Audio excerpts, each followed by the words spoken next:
Good morning, everyone. For the interest of us conducting this October 5th, 2022 meeting of the Board of Estimates in an appropriate fashion, now we're called to order. I ask that everyone please ensure that all electronic devices are muted. For those of us who will be attending virtually in this hybrid fashion, please ensure that your microphones are kept on mute. And we will recognize you when the appropriate time is for you to speak. At this time, I would ask our amazing clerk, Ms. Celeste Amato, for any corrections, additions, or noted abstentions to today's agenda. Thank you, President Mosby, and good morning, everyone. This morning, we have no changes or corrections to the agenda. On page 21, we've received a protest. The item is Department of Law Consultant Agreement with FMI Capital Investors, Inc. A protest was received from former Mayor Bernard Jack Young. On page 131, item number 1, Bureau of Procurement, B50006654, Online Vehicle Auction Services. This item is being deferred until November 2nd, 2022. On pages 17 through 18, Minority and Women-Owned Business Opportunity Office Disparity Study. This item is on the non-routine agenda this morning. Also on non-routine, on page 21, Law Department Consultant Agreement with FMI Capital Investors, Inc. Again, a protest has been received on that item. And on pages 74 through 75, the Mayor's Office, Third Amendment to Non-Construction Consultant Agreement with Ernst & Young. This item is also on the non-routine this morning. We have the following abstentions to note. The Honorable Mayor Brandon Scott has no abstentions this morning. The Honorable President Nick Mosby is abstaining on page 179, Office of the City Council Travel Request. The Honorable Bill Henry is abstaining on pages 176, Law Department Retroactive Travel, page 179, Office of the City Council Travel Request, page 180, Office of the Mayor Travel Request, page 181, Office of the Mayor Travel Request, and on page 182, Office of the Mayor Travel Request. City Solicitor Jim Shea has no abstentions this morning, and Director of Public Works Jason Mitchell is abstaining on pages 148 through 149, item number 23, Personnel Environmental Control Board. And that is it from me this morning, Mr. President. Thank you, Madam Clerk. At this time, I'll ask for a motion to approve and adopt the opening statement. Oh. Second. It's been moved and properly seconded. All those in favor, please say aye. Aye. All those opposed, please say nay. The ayes have it. The motion carries. Just for one quick housekeeping note, please ensure that we are fully using our mask at all times. The board is fully vaccinated as well as boosted. So when you're speaking, it's okay to remove your mask, but we still require that masks be worn in the midst of this building and at this time. So thank you for that. Again, the opening statement is now adopted. Now turning over to the memorandum, I'd like to direct the board's attention to the memorandum from our office, which was dated October the 3rd, 2022, identifying matters to be considered as routine agenda items, together with the corrections, additions, abstentions, and no votes that were noted by our clerk. At this time, I'll entertain a motion to approve all items on the routine agenda. So moved. Second. It's been moved and properly seconded. All those in favor, please say aye. Aye. All those opposed, please say nay. The ayes have it. The routine agenda has been adopted. Now on to our first item on the non-routine agenda. It can be found on pages 17 and 18 from the Minority and Women-Owned Business Opportunity Office. The board is requested to note the City of Baltimore 2022 Disparity Study prepared by MGT of America Consulting, LLC.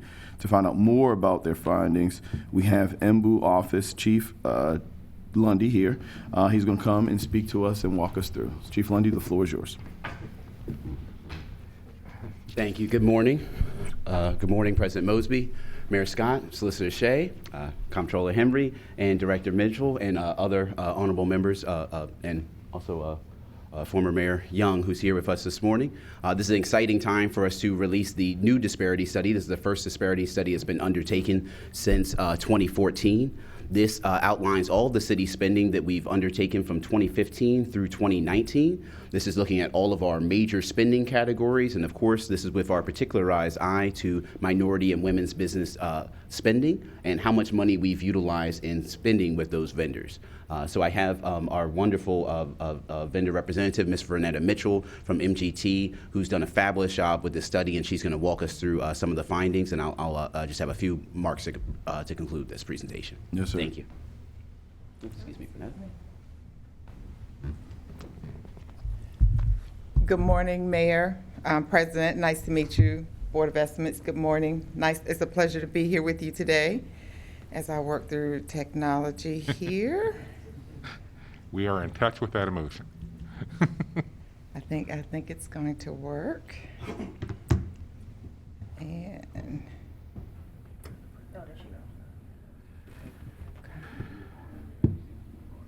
okay. Fantastic. Yeah, don't necessarily need to see me. I want you to see the information. Again, my name is Vernetta Mitchell. I am a managing director with MGT of America Consulting Group, and it's been an absolute pleasure to work with the MBU office, Chris Lundy, Director Lundy, excuse me, and his team in completing this study. The presentation that I have for you today will just walk you through very high level of what the findings and the recommendations for continuing the MWBE program with the city. I'll just very briefly talk about MGT, also provide a disparity study overview, talk about the utilization finding, actually what have you spent in a 5-year period with minority and women-owned firms, the availability of minority and women-owned firms in your marketplace that sell the types of goods and services that you procure, the disparity findings, and then commendations, recommendations, and then if you have any questions, I'll be happy to address those for you. MGT Consulting Group, very quickly, is a 48-year public management and research consulting firm. In particular, MGT has been conducting disparity studies across the country since 1990, immediately after the Richmond versus Croson Supreme Court case that really laid the foundation on how you conduct a disparity study and when public agencies need to have a disparity study done. Our philosophy is to improve communities for good in every aspect of public engagement. Very briefly, there were very many tasks and methodologies that we used to gather the information in order to come with your findings and recommendations for this study. And so just very briefly, we did a legal review. What is some of the case law, particularly after Richmond? What were some of the case law that guided the methodology and how you conduct the study? We review the existing policies, procedures, and programs in place as it relates to how you engage minority and women-owned businesses in your marketplace. We collected data, and we collected a lot of data. We always like to say data is the foundation of your study. If the data's strong, your findings and your recommendations are even stronger. So we spent a considerable amount of time making sure that not only we collected the data, but we understood what the data was telling us. Hold on one second, I need to move this little box out my way. There we go. We also identified your relevant geographic market area. Case law dictates that you must identify where are firms located in which you spend a considerable amount of your money. So we did that as well, and I'll talk about that in a few minutes. Utilization, specifically, how much money did you spend during the study period with minority and women-owned firms, availability, disparity, and then we also looked at the private market analysis using census data and American Community Survey data. What is happening with firms in your marketplace, in terms particularly minority and women-owned firms, as it relates to their ability to make it the equal or more revenue or less revenue than their non-minority counterparts. And then we also spoke with many members of your community about their experiences doing business with the city, doing business in the marketplace, and whether or not there were discriminatory barriers that kept them from actually winning contracts or achieving their business goals. And then we provided some recommendations.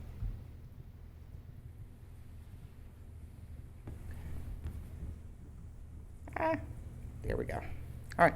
So very quickly, I want to talk about your relevant market area. As I mentioned earlier, case law dictates that you must determine where are the firms located in which you spend a considerable amount of your dollars. The threshold that we looked at is 75%. And so overall, your businesses, when you look at the total spend, which was $3.3 billion over the study period.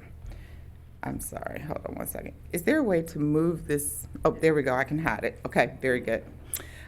We determined that the Baltimore, Columbia, Townsend, MSA, plus Montgomery County and Prince George's County make up the majority of your market area.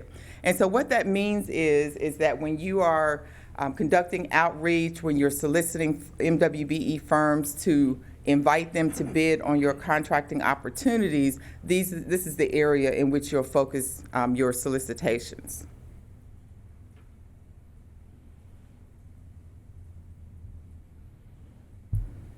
Okay.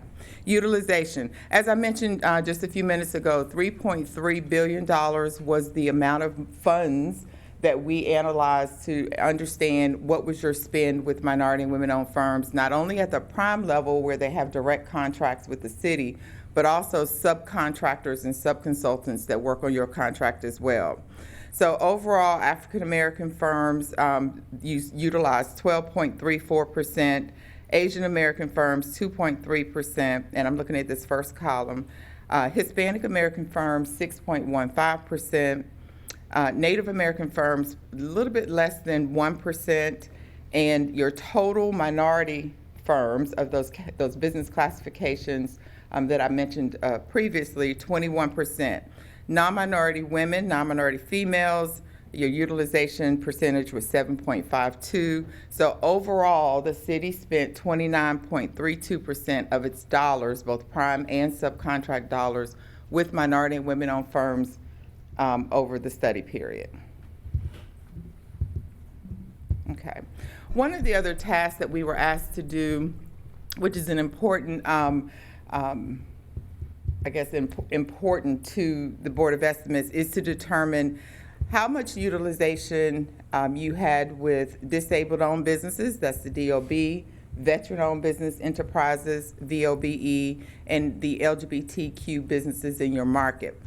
While these particular business ownership classifications are extremely important to understand what's happening in the marketplace, there's not as much data for these particular business ownership classifications as there is for MWBE firms. But we did do our due diligence to try to identify these firms in your utilization data, just as we did with MWBE firms. And so what you see in front of you is the spend of the firms that we were able to identify during the study period from various databases, certifications, and registrations of these particular business ownership classification agencies. And so overall, there was 0.02% of disabled-owned business utilization, 0.04% of veteran-owned business enterprises, and we didn't identify any utilization with LGBTQ business enterprises. But I do understand that data is now being collected more robustly than it was previously, and so this gives you a good foundation to build on for those business classifications. One of the key factors in determining disparity is also understanding your availability of firms in the marketplace, and remembering that marketplace being the Baltimore, Columbia, Townsend, MSA, plus plus Montgomery and Prince George's counties. And so those firms that we were able to identify, we broke them out by the different business ownership classifications, African American, Native American, et cetera. And we also broke the availability out by the various industries. Now, within the report, there's a lot more detail that breaks out the very specific items that you purchase by NAICS codes. So it'll be very helpful when understanding availability in your goal setting of that very specific purchase item that you procure with the city. So overall, African American firms, your MWBE, let me just kind of go all the way to the MWBE far right column. In construction, there's 39.44% availability of firms in the marketplace. A&E, there's 48.46% of MWBE firms in the marketplace. Professional services, 47.41%. Goods and services, 43.13%. And in total of MWBE availability in your marketplace that sell the types of goods and services that you procure, 41.28%.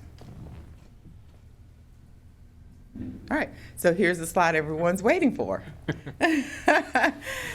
So let's talk about where we identify disparity. Disparity is a calculation of utilization, percentage of utilization divided by the percentage of availability.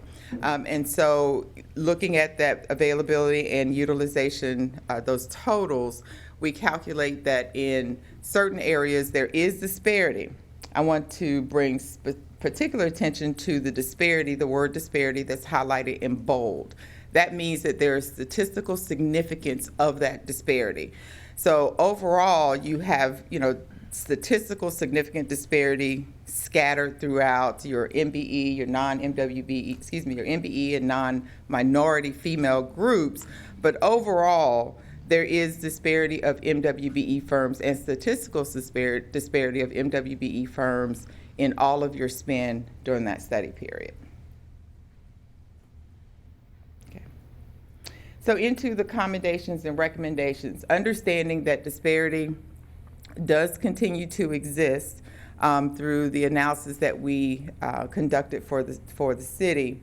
We also were able to draw some inferences on what type of narrowly tailored recommendations the city should consider in order to address those identified disparities. But first of all, we want to commend the city for continuing its program. We want to commend the city for engaging in this study. The courts have made it very clear that if a public entity wants to have any type of race and gender-based program, they must have current and relevant evidence that disparity exists. That's why disparity studies are so important for public entities. So MGT would like to commend the city on continuing to do this study to encourage firms in the marketplace to bid on your contracts, as well as to identify and address any identified disparities. So your recommendations that we provided to you, they're in two categories. We have race and gender neutral recommendations and race and gender based recommendations.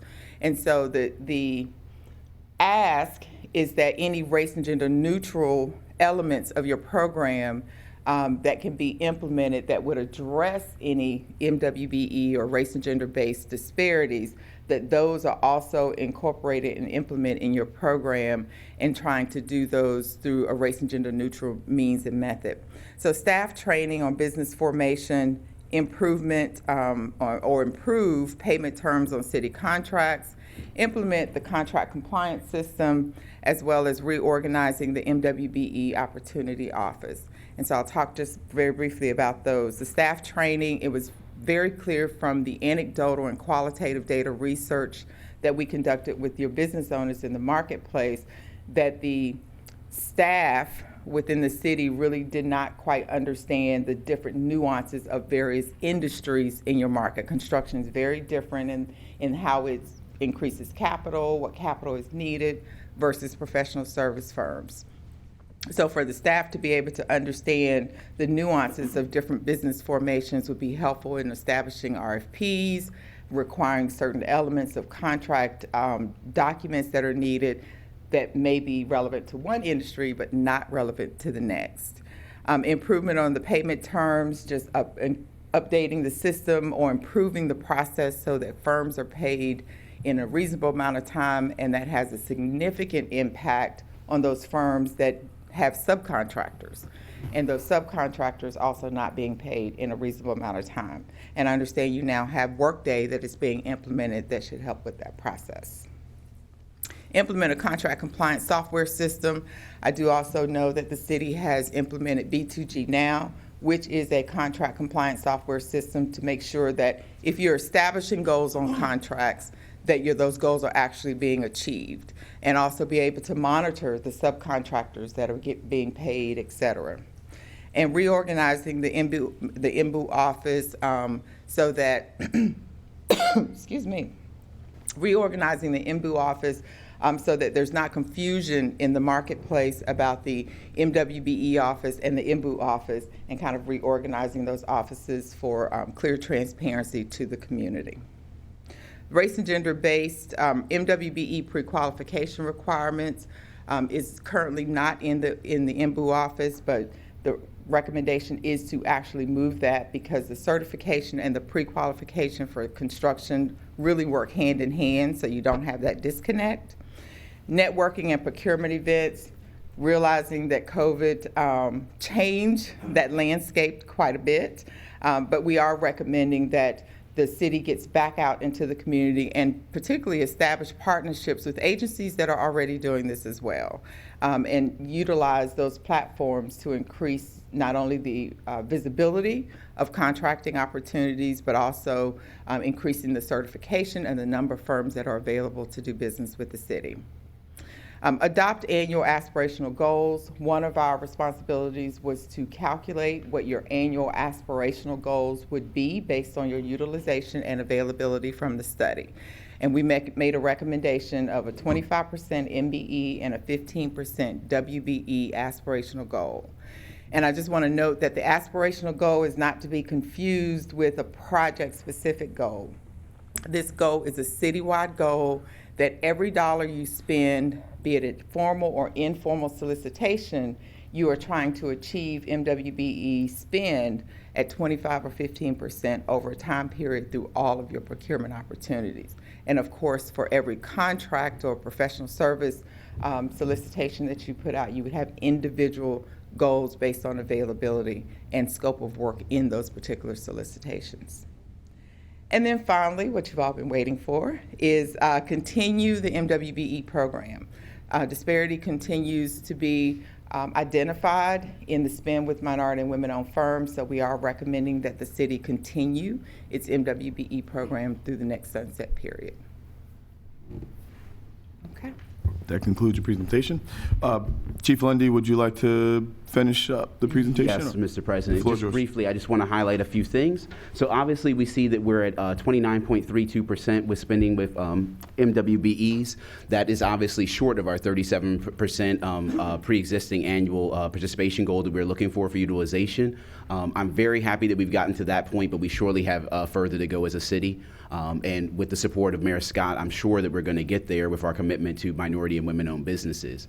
As to LGBTQ, disabled, and veteran-owned businesses, those are categories that are crucial to us tracking our spending as a city. It's something now that we are going to be tracking in Workday, and we'll be able to get more of an understanding of what we're doing in those communities. And there's further development efforts that I want to do with my office to make sure that we are bringing them into the fold. And one of the critical things in this report is the drill down to the NACE codes. Of the particular codes that the city is contracting with, I urge every business owner to please read the report, especially those appendices about the industry that you practice in, whether that is construction, architecture, and engineering, because you will see our top codes that we're doing business, and that's what you need to be ensure you're certified and qualified to do so that you can do even more business with the city. MGT did a fantastic job on the report. It's extremely thorough. They were a pleasure to work with. I really look forward to continuing to implement these recommendations. There's a lot of great recommendations, and this is really our roadmap as a city of what we should do to get that participation. This has identified our deficiencies. It's shown the great work we've done thus far, but it really is guiding us on what our next steps are as a city and what we need to continue to do for the minority and women's business community. But again, I'm sure I will have the continued support of this board, and I appreciate that, and thank you so much for your time and opportunity to discuss this crucial report. Thank you, Chief Lundy. I was briefed, as well as my staff, a couple weeks ago. Really appreciate the opportunity. I know we have a couple follow-up items to continue to talk about. So thank you. I just want the public to be aware that you guys gave us a formal and very detailed briefing, and I truly appreciate that. Thank you, Mr. President. At this time, we'll open it up to board. I think the mayor has some questions or statements. Yeah, Chief Lundy, thank you very much as always, and thank you for your work. Just a couple of questions about in the presentation. So the area that we pull from, it says that we're adding Prince George's and Montgomery County, and do you know through the study or otherwise why we weren't having them in the area to begin with the amount of minority businesses that we know that exist there? Yes, thank you, Mr. Mayor. That's an excellent question. Our current marketplace was based on the 2014 disparity study. So that includes Baltimore City, Baltimore County, Anne Arundel County, Howard, Harford, Carroll, and Queen Anne's counties. Now, where we are with our just recently completed study, we've taken a look at all the spending, and in order to get that to that 75% legally justifiable industry standard threshold, we need to now add in both Montgomery and Prince George's counties to our marketplace. And as you noted, Mr. Mayor, these are areas that we know have a vibrant minority business community, and we're very optimistic that as we work with the council to expand to those areas, that we're going to be able to bring in far more businesses that are qualified and capable of doing business with the city. And the real goal here is to eliminate availability waivers. Oftentimes when matters come before the board, the reason why MBU would have to give a waiver is not for any desire for all the work to be done by the prime. It's just simply that we don't have the businesses. So what we want to do is build that capacity, build that availability of both minority and women-owned businesses, so we don't have to have a discussion about waivers where those businesses don't exist. Thank you. And my other one is about new systems being put in place. Can you, really for the general public, talk about the importance of B2G and Workday and what that will mean for your office and our ability to reach the goals that we're setting? Yes, sir. So right now, the Workday system is going to be the new city digital marketplace of doing business with the city. We're going to be listing all of our contracting opportunities, and also all of our payments are going to be going through that system. We're still in the process of working out, some details with that because it's a newly implemented software. There are always challenges, but as we get that fully implemented and with all the payments and contracts in that system, it is going to dovetail into the B2G diversity management software. So we have gone live with that in a limited capacity. So now any businesses that are interested in becoming MBE or WBE certified, or our current businesses that need to get a recertification, can do so online through that process. And one of the keys I know people enjoy is that you can now save the application. So if you're missing any documents, you can save your application and come back at a later date to start again. So we're doing that. We're also doing outreach events through that system. So one of the things we're going to be able to do following this report is do targeted outreach for those particularized NACE codes that we need that availability to really go out proactively in the market and make sure we have those businesses in place. And what is coming in the future that is dependent on once we get post-Workday being fully functional is going to be the contract compliance piece. This is the crucial piece for the city, where we will be able to do monitoring of all of the city contracts that are active, that have goals, to see within 30 days the payment status. So when any of these matters come before the board, if there's any questions or concerns from the board of where a contract is, once we have B2G contract compliance, I will be able to tell you on the spot where we are with dollars and percentage paid to both the MB and WBE on that contract. And the critical point there is that both the prime contractor and the subcontractor are going to have to log into the system once the prime is paid and verify those payments. So it's going to allow us to do much better with monitoring our prompt payment provision, where prime contractors should be paying all their subs within 7 days, and also be able to avoid some payment disputes, because we'll see immediately that the prime and the subcontractor are not in agreement based on what they were paid for the project. So we're really looking forward to that, and it's something you'll hear more about at the next Board of Estimates meeting, because we'll be discussing the findings of Auditor Pash in his recent audit of the Department of Law in MBU. Thank you. Thank you, Chief Lundy. Just to follow up and piggyback on, and I said that we had the briefing and some follow-up items. Obviously, the question I'm going to ask, were you able to determine if inside of Montgomery County or Prince George's County, Baltimore City businesses are inside of their marketed area? We haven't done a full analysis of that, of how many businesses that are based in Baltimore are doing business in those counties.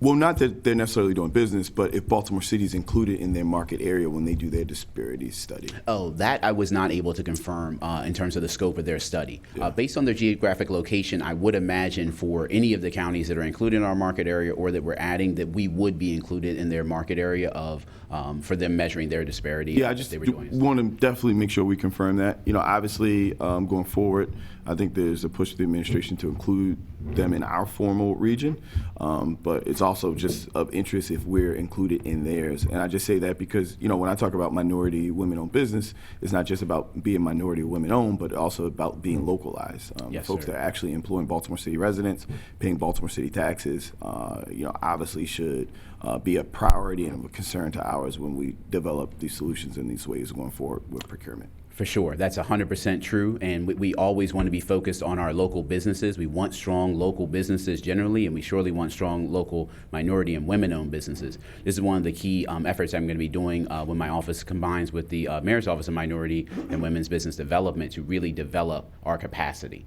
We have a lot of businesses in the area. Oftentimes, they're limited by some of the resources, some of the developmental tools that they've had available to them to be able to do more work with the city. But we're going to work on both creating that availability in the new areas, but also focusing very keenly on the development of our businesses that we already have certified, especially in Baltimore City. Yes, Make sure they have the tools and resources to be competitive in our marketplace. And one of the things we're going to do with that is forecasting and really try to work with our agency partners so we can get a forecast out so those businesses can plan and really have an understanding of what they need to do to be in position to get on those contracts, whether that be insurance, bonding, or what have you.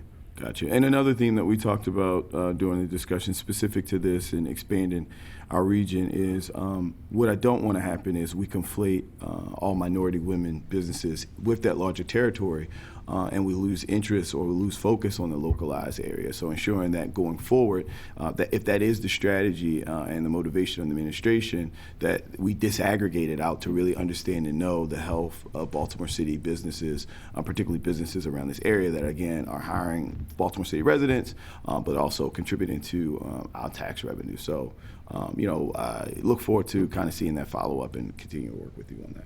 For certain, and I look forward to that. And I do want to highlight, because I think we might have not specifically highlighted it, all of our spending is still, our spending leader is Baltimore City. We are still spending the majority of our dollars in Baltimore City when it comes to our spending out of that $3.3 billion that we evaluated in the study. Got it. Thank you. Thank you. At this time, I think the questions from Mr. Comptroller. Thank you, Mr. President. Good morning. I think this might be our first in real life conversation. I believe it is, Hi, guys.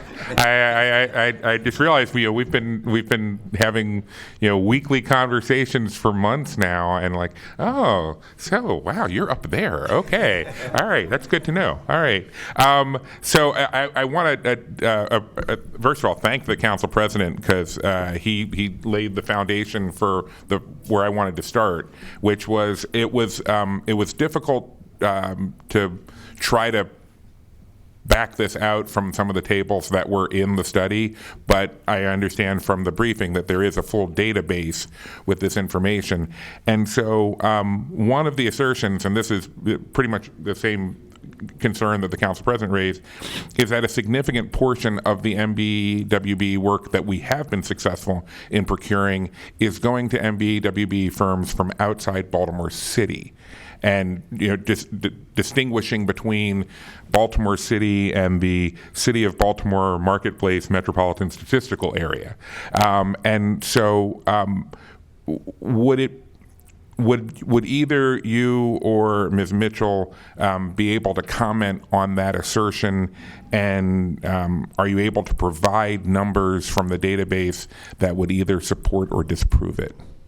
Yes, I do know that there is a table in the appendices that does break down the geographic spending by county. Okay. And we are still majority spending in Baltimore City. On MBEs Correct. and WBs? Yes. Okay. So with the spending, when you break down by county, we are still we're spending the most dollars of that $3.3 billion in Baltimore Okay, City. good. And I don't want to give the incorrect percentage, but I believe it's. I have to look it up, and I'll absolutely get it back. Okay, that would be great. Thank you very much.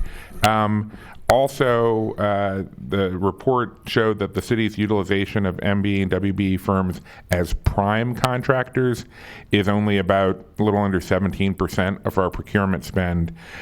Would either of you be able to share with the board some best practices that could lead to increased utilization for primes? Great question. So I think the increased utilization of primes is really, that's where we get to that capacity issue, where we have to have businesses that are large enough to meet our specifications. As a city, oftentimes our contracts, one of the things we can do with our contracts is try to continue to break them down further, so that when we have contracts that are maybe citywide, we can break them down to sectors. I know Director Mitchell is working with his team diligently, on the DPW side, where there's contracts that were citywide that we're trying to break down to sectors to be smaller zones zones that will allow even smaller MBE and WBEs to be more competitive. So I think from that standpoint, it's a mindset perspective with our agencies and with the way we're drafting our contracts, that we have to do it per the code with an eye to increase and better yet maximize minority and women's business opportunities on the contract. So that's something that we're going to continue to train and have discussions with the agency partners to make sure that is our focus, because that's really in the way we've presented the information. Sometimes the contracts are so large that we do not have minority and women-owned businesses that are at that capability. But we're also going to be looking into those things like increasing bonding. We did a bonding webinar just in August, and under 20% of all businesses are bonded. So one of the things we're really going to be pushing is for minority and women-owned businesses to get bonded, to continue to give themselves a leg up against their generalized competition so they can be competitive, because we have those requirements on many of our capital projects. Before I pull up Ms. Mitchell, who's been nodding, not viciously, but like clearly with more to say, that you touch on an interesting issue with bonding, because I remember that being an issue with the minority contractors when I was in the council, and they were coming at it from the perspective of not just the city needs to work harder to get more businesses bonded, but the city also has to look at the details of the city's bonding requirements, because we're making it hard for businesses to be bonded to the level that we require, which may not be the level they really need to be. Yes. Yeah. And that, I'm sorry, Chris, no, go ahead. that gets to the recommendation of understanding the business formation Okay. and what's really required for the industry. That is definitely one way to encourage more prime utilization of MWBE firms. In addition to what Director Lundy provided, also thinking about that forecast. Right. That provides MWBE firms the opportunity to either create joint ventures, to find other joint venture partners, as well as your mentor proteges. I think you're going to be reactivating, if you will. That will also assist with creating that or scaling up firms. I don't like to use the term capacity, because how do you define that, right? It's individual for every contract, if you will.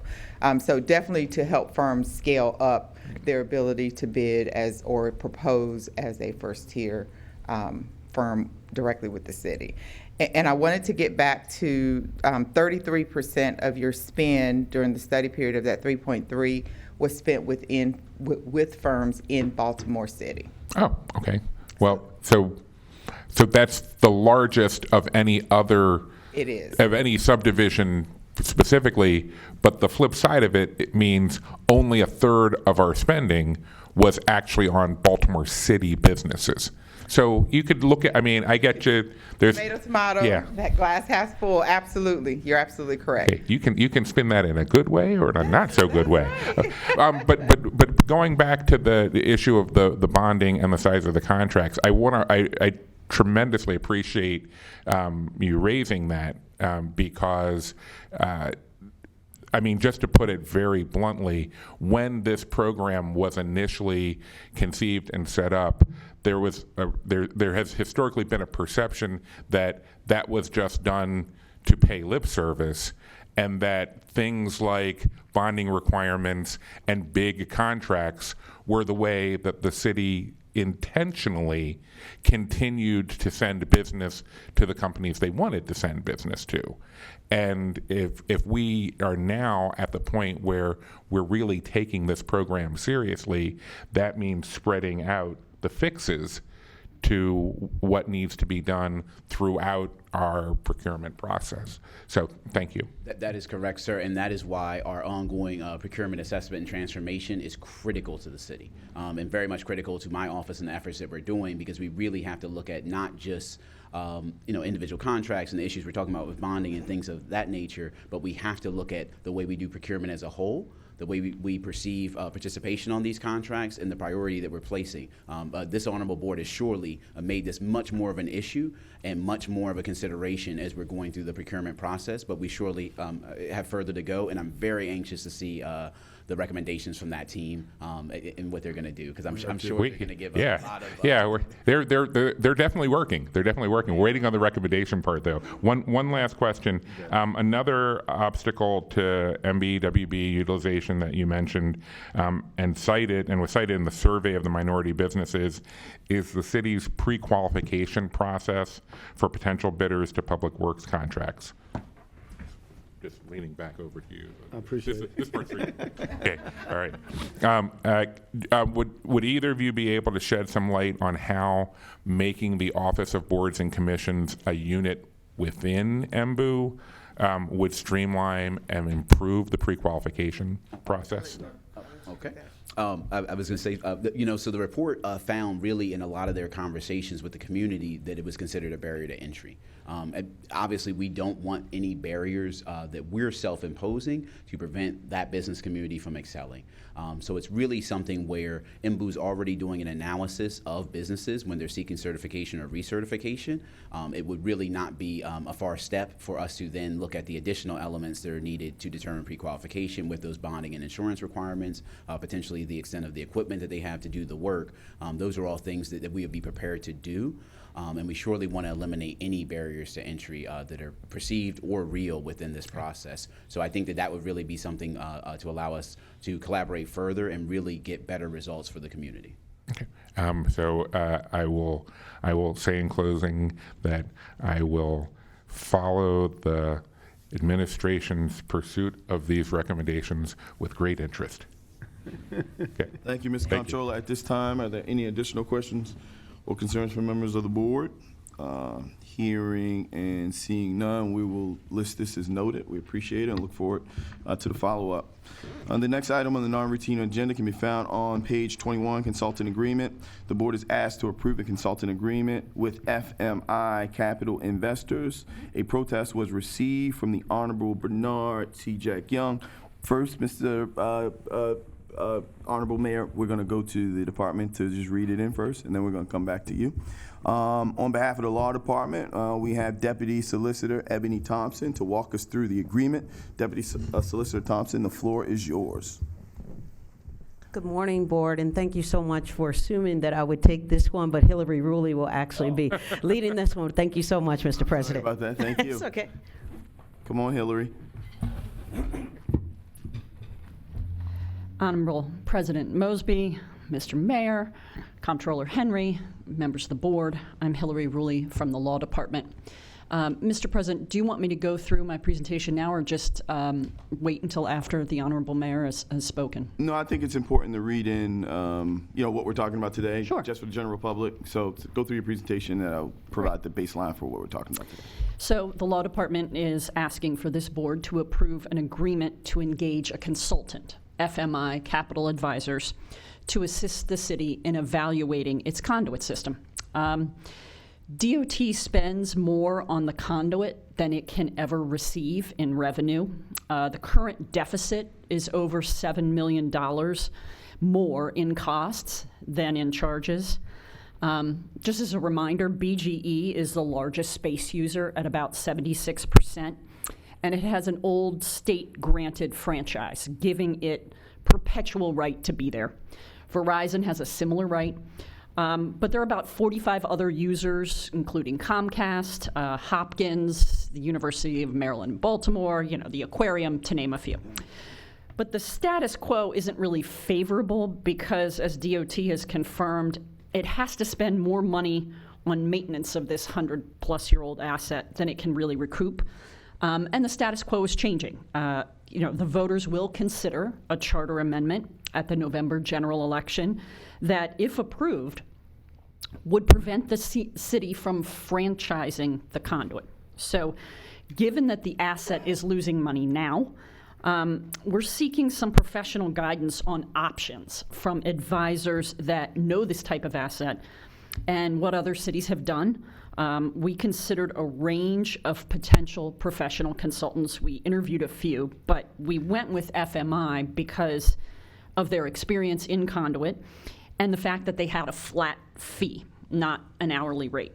And if the city, this honorable board, decides ultimately to enter into some sort of agreement that they help facilitate, then they'll receive a percentage of that deal minus the flat fee. And that operates really as an incentive to make sure that this consultant is really bringing us the best that the market has to offer for you to consider. We're not just paying some inflated hourly rate.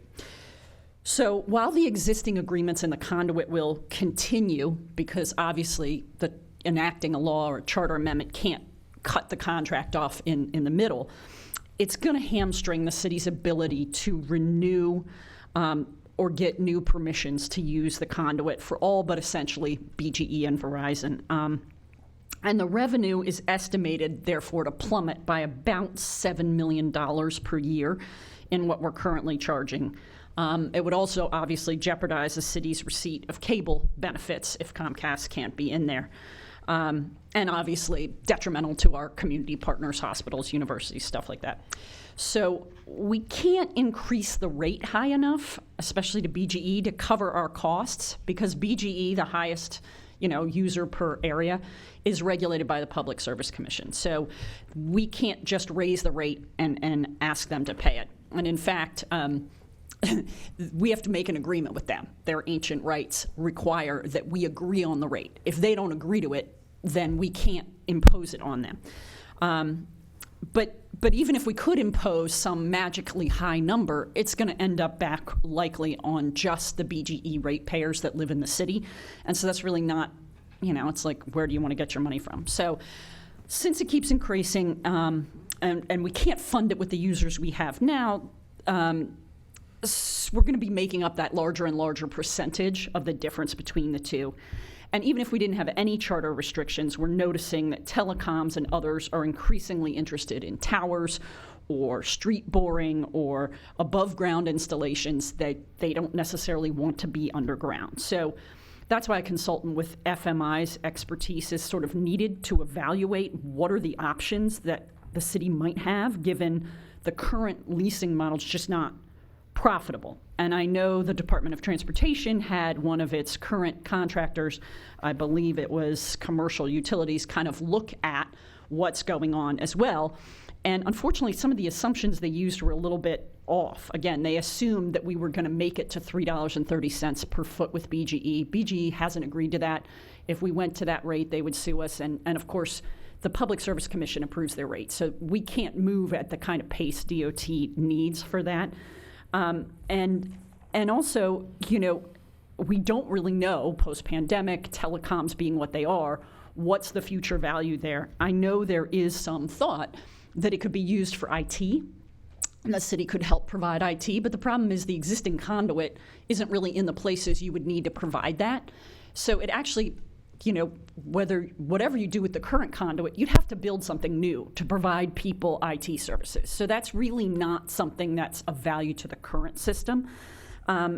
And finally, it's important to note that the agreements with BGE and pretty much everyone else who uses it, the fees can only go to maintenance. And as DOT has shown, they've done an excellent job of the reactive maintenance, and they're really at the point where they're doing more proactive and sort of upgrading.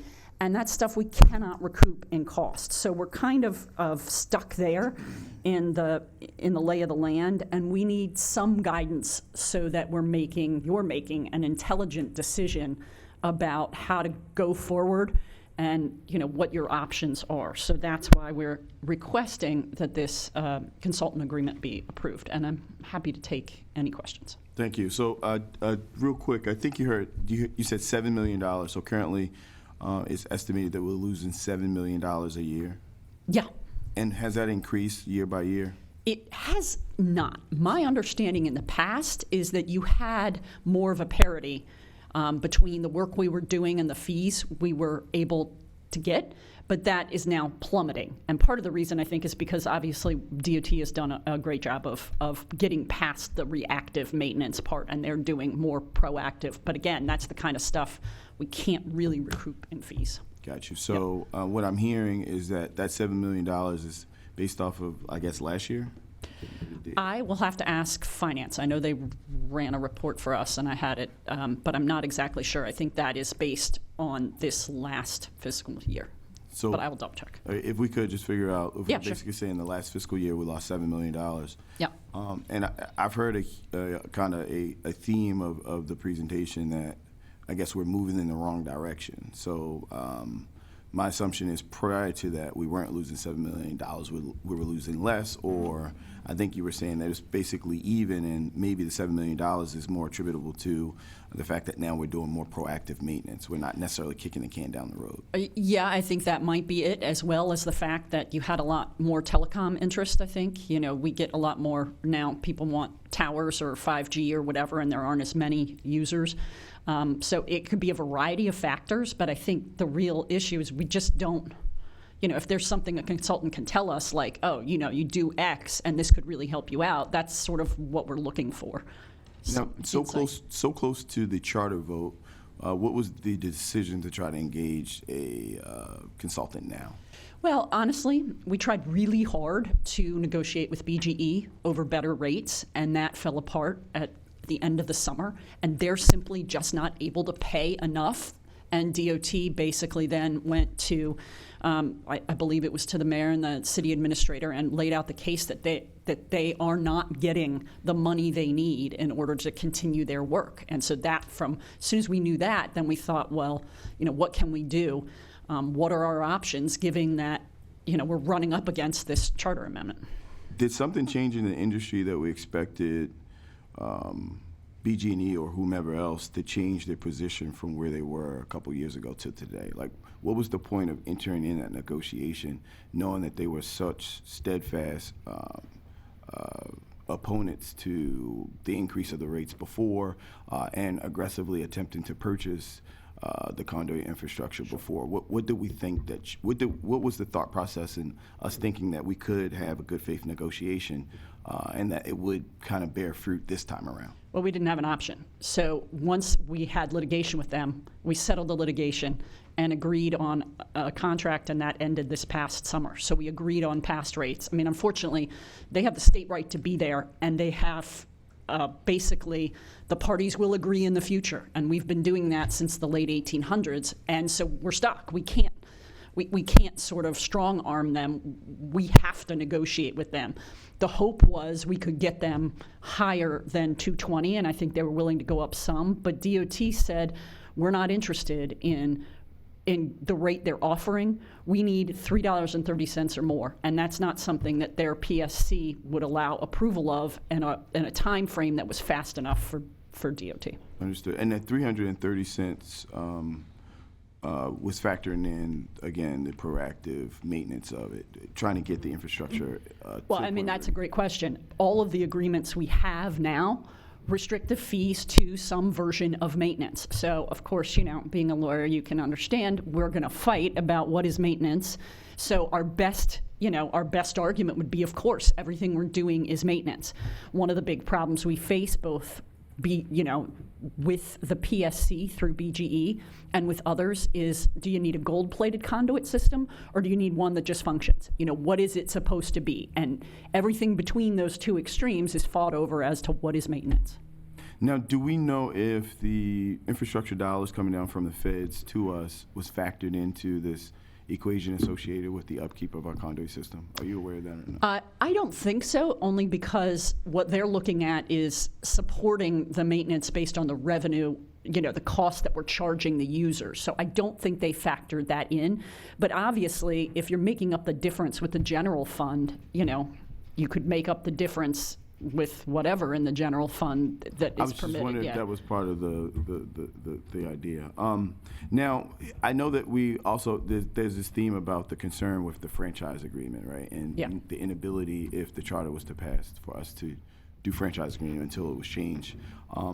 I guess that wasn't the determination of the law department when the charter amendment was originally written and the council ultimately passed it in last term? No, actually it was. The law department and finance opposed the charter amendment outright.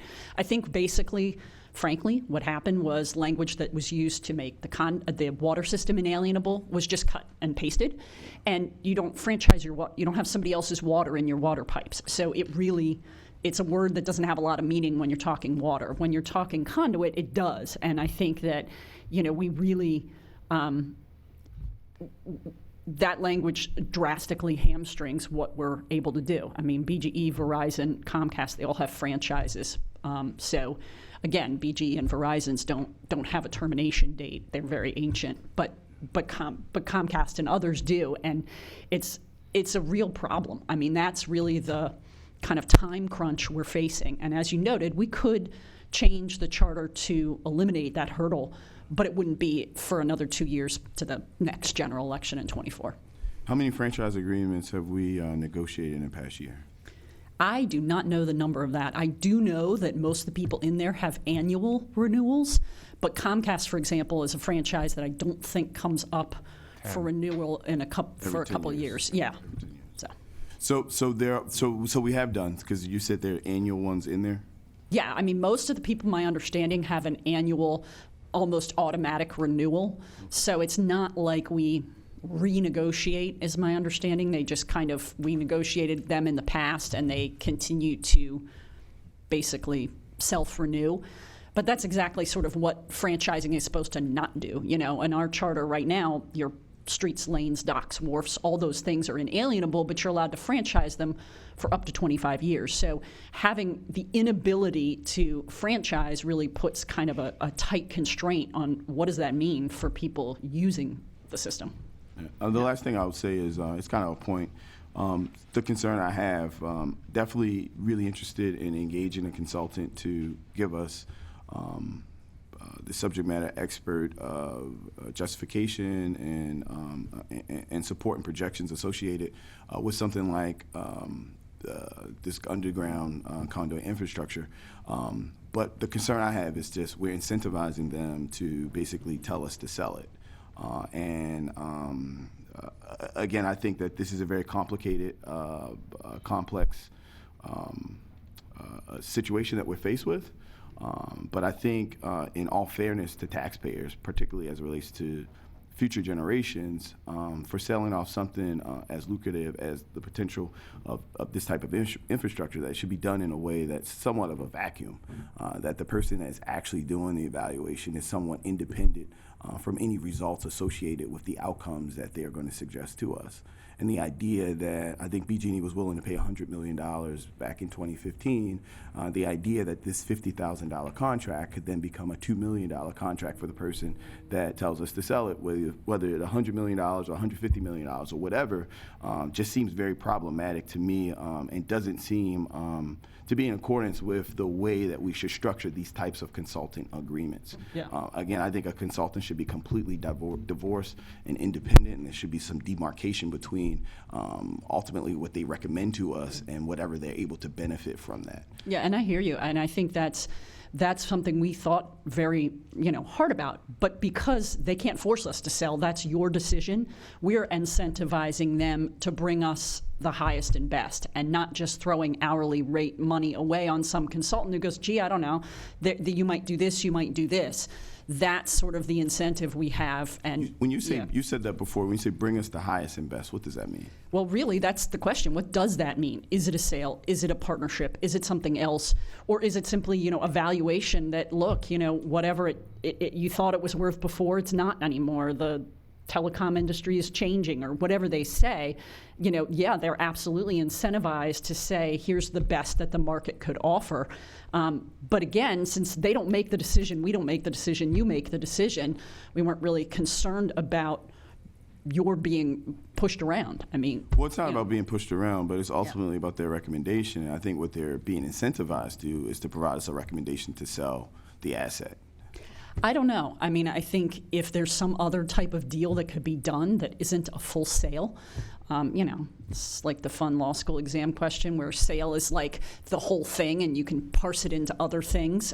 If there's something short of that, yeah, I mean, you want them to find you the thing that's going to give you the most money, because that's certainly where we're lagging. But that doesn't mean it takes away from your ability to decide, is money the most important to us? What is the most important to us? So, we felt like getting somebody that wasn't just going to waste the dollars on some report and doesn't bring you the best of the market was probably not the best professional service to have. Yeah, I'll just say, from a professional service perspective, and we see this a lot on this board, that we engage a lot of consultants to write reports and come back to us.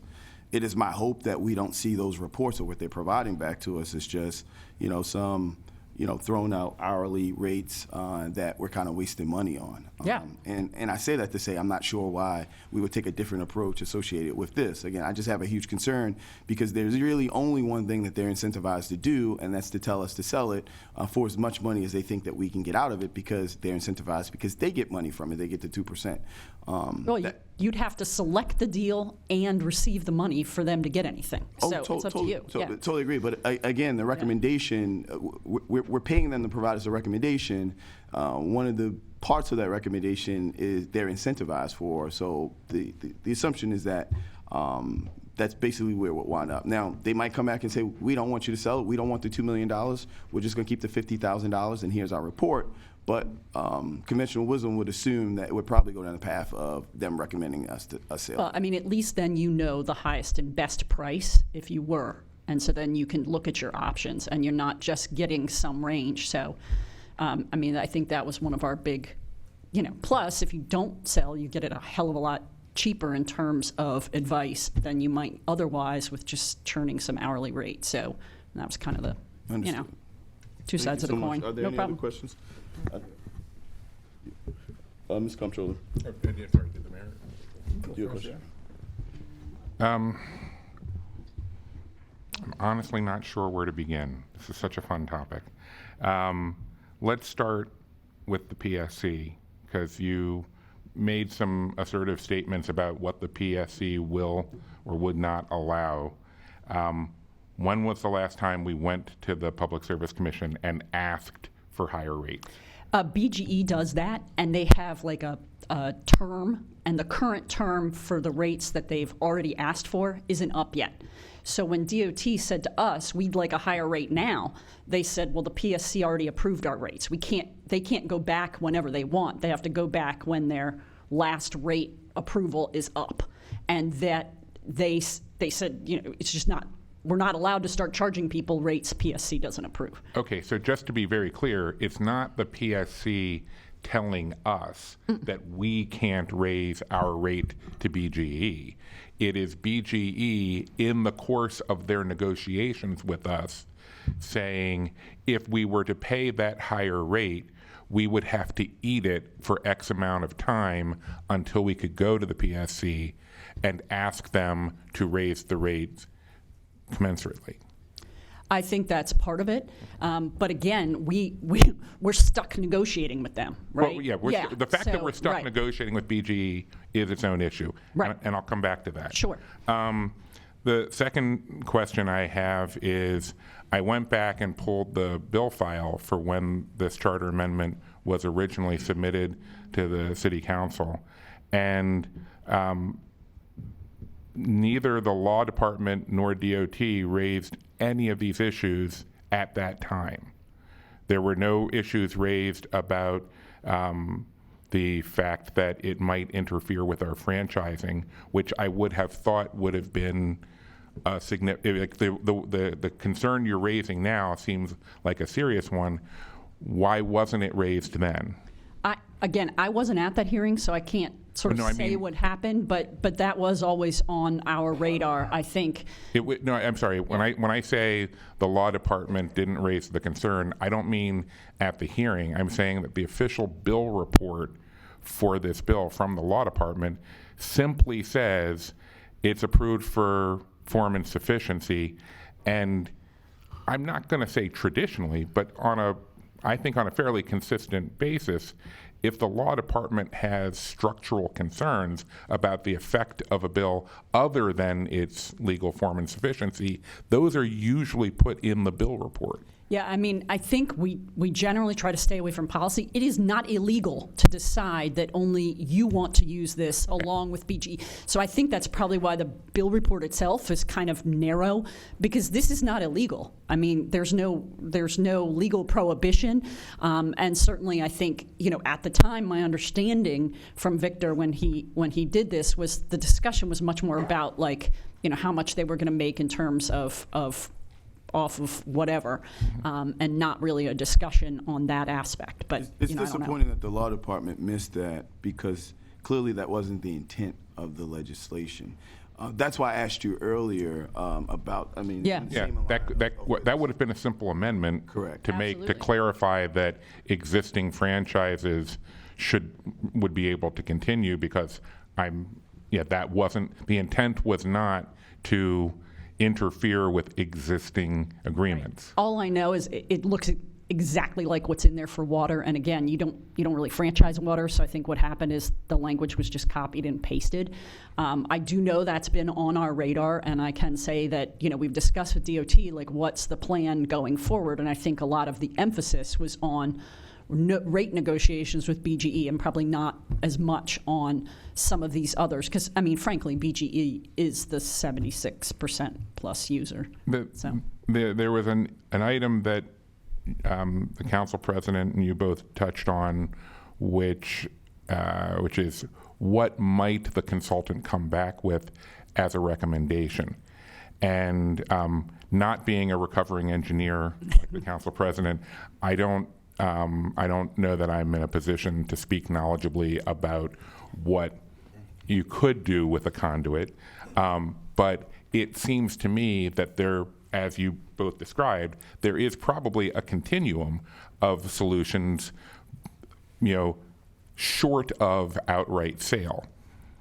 Absolutely. And it's unclear that having a 2% stake in the solution would be as lucrative for any solution short of an outright sale. I'm not saying it isn't. I'm just saying I don't know. Yeah, Right? Okay. I don't know. So I think that's kind of what the council president is pointing out in terms of to just flatly offer that 2% participation in the outcome, when combined with what is, by the law department's own acknowledgement, an extraordinarily reasonable flat fee, feels like the consultant is going to be tremendously incentivized towards a sale option, when the reality is the actual best option for the city on a long-term basis might be somewhere on that continuum that this consultant under this contract isn't going to be looking for, because they're going to be looking for the sale.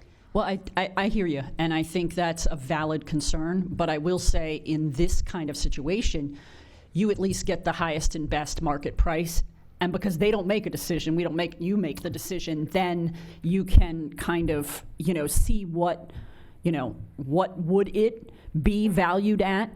I mean, I think if you don't do that, then you're stuck, as we are, in constantly negotiating with BGE. We don't have an option. We can't just raise our rates and force them to pay or get out. So you kind of need to know what would it be valued at, so you have some idea, even in helping negotiate futures rates. You have a sense of what you're able to negotiate. And now we're back to market value. And this is where I'm not a recovering engineer and I'm not a lawyer, but I do know that you don't get your best market value in a negotiation when you have a gun to your head. And if you're operating under a short time period where the negotiation has to happen very quickly, there is no way you're going to get your best market value.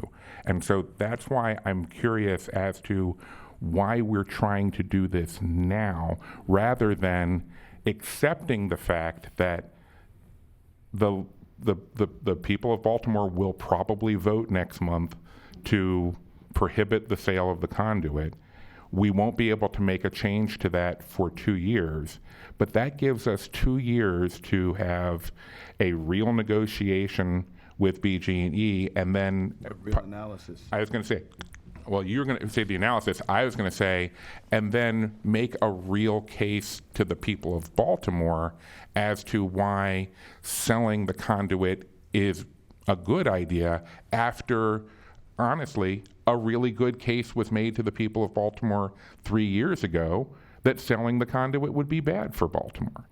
And so I'm just saying this might be one of those situations where rushing is not a good idea. There are times when you want to rush to take advantage of an opportunity, and I get that, but rushing into a negotiation with a party that has already shown a lack of willingness to be a reasonable partner in this topic, I don't see how being in a hurry is going to get a better outcome.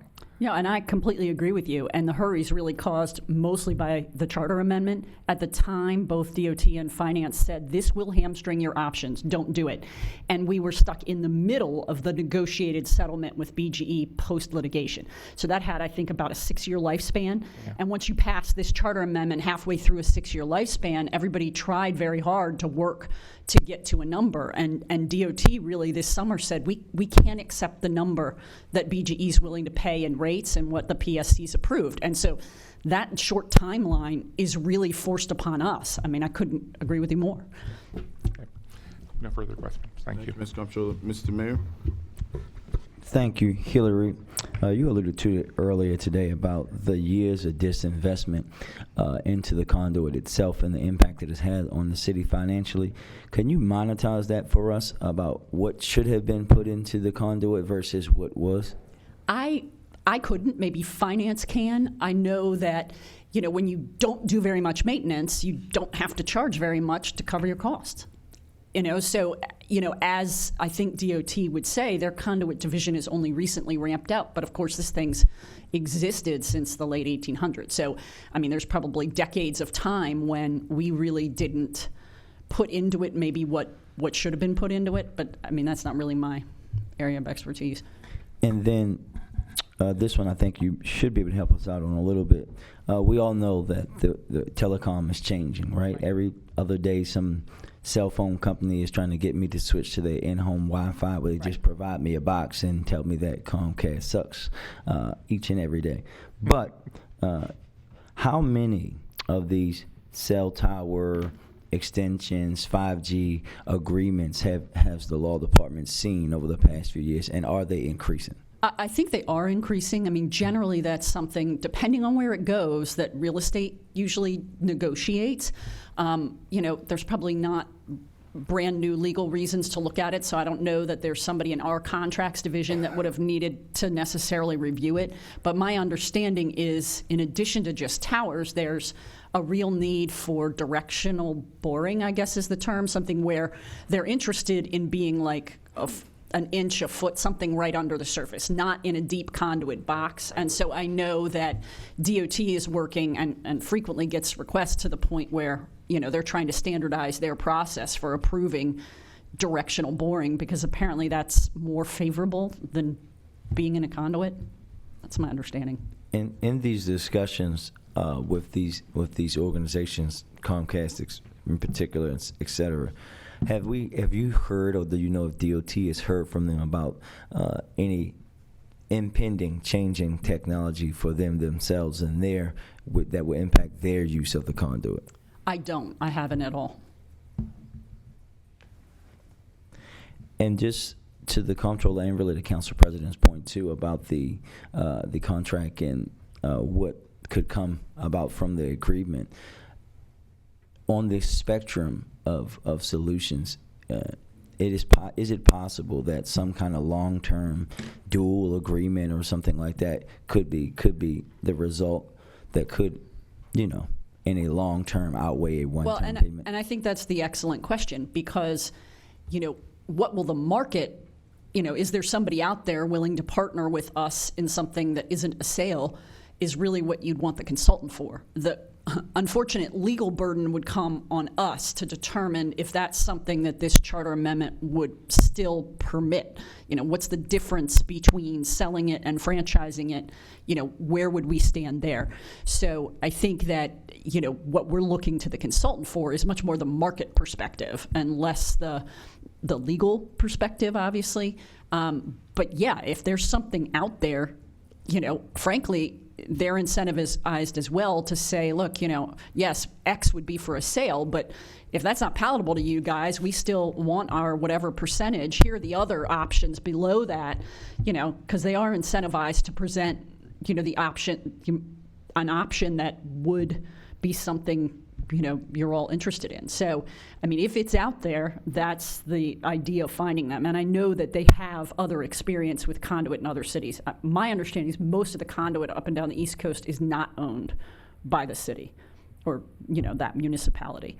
It's just not something I guess they feel, they can maintain or whatever the history was, so. And in you guys' analysis or working with finance, that the 7 million number that the president mentioned earlier, did they tell you that they expect that to continue to accelerate or increase? Well, yeah, I mean, certainly it's for two factors. One, because unfortunately the fees that we charge can't really go to long-term, proactive building, that kind of thing. It's supposed to go to maintenance. So that, again, that fight about what is maintenance. But also, if you have less people using it, whether by a charter amendment or just because they'd rather have a tower, then yeah, the numbers are going to go down. Thank you. Ms. Comptroller? Yeah, I just wanted to, I recalled something from my time on the council dealing with the franchises around the distributed antenna networks, which currently use the conduit to run fiber between not towers, but the sort of the local antenna systems. One of the other things that I remember from then was a lot of especially the smaller telecom companies, but I think also Verizon was interested in getting DOT to accept what they called micro-trenching, Right. Which I don't know if that's related to directional boring or if that's just a different. I think. But one of the reasons they liked micro-trenching was because you didn't have to use the conduit, Right. which meant it was cheaper because they didn't have to pay the city's conduit costs. And that was DOT's explanation for their reticence. That was, to be fair, DOT had multiple reasons for concerns about it, but one of them was, why would we be making it easier for people to not use the conduit? Yeah. So Okay. just to make one point of clarification, with directional boring, there's still, if you're not going into existing infrastructure, you still have to enter in a franchise agreement with the municipality in which you're directional boring. A private corporation just can't come into the city of Baltimore, BG&E, or anyone else and start doing directional boring. Oh, well, you would need permits to be in our street and all sorts of stuff, I just want right? to be clear. I want to clear it up for the general public. Right. I used to do directional boring. I used to run teams that Yeah. manage directional boring for this type of infrastructure. So I want to be very clear that we talked about micro-trenching, we talked about directional boring. That does not preclude the city from collecting on those fees, does not preclude the city from getting a negotiation with those particular entities. They're not skipping a process. No. So this idea that we're moving from utilizing the underground conduit system to now doing more directional boring does not mean that we're not capturing fees and entering in negotiations associated with that. Right, So absolutely. And I just want to be very clear to general public. yeah, and obviously streets, lanes, docks, wharves under our charter have always been inalienable. So actually you probably face, those hurdles have always been there for directional boring. You always need the permission and all that other stuff. Also, it's important to note that, typically when you do like directional boring, it's not like in downtowns, it's not in this area, it's typically in a residential area. So it's just really important. The only last thing I would like to point out, I know that we had, I guess, the digital czar for the city, Mr. Harderback, come and provide the presentation. A lot of his thought process as it relates to the next step, knowing that Baltimore is significantly behind in the digital divide, was fiber to the prim, utilizing our underground infrastructure to get to our municipal buildings with the idea to eventually branch out into our communities. When we talk about a potential sale of this, was that plan that he laid out, that was a really robust plan that took a significant amount of American Rescue Plan money to earmark to, was that plan factored in this idea of us potentially now selling the infrastructure?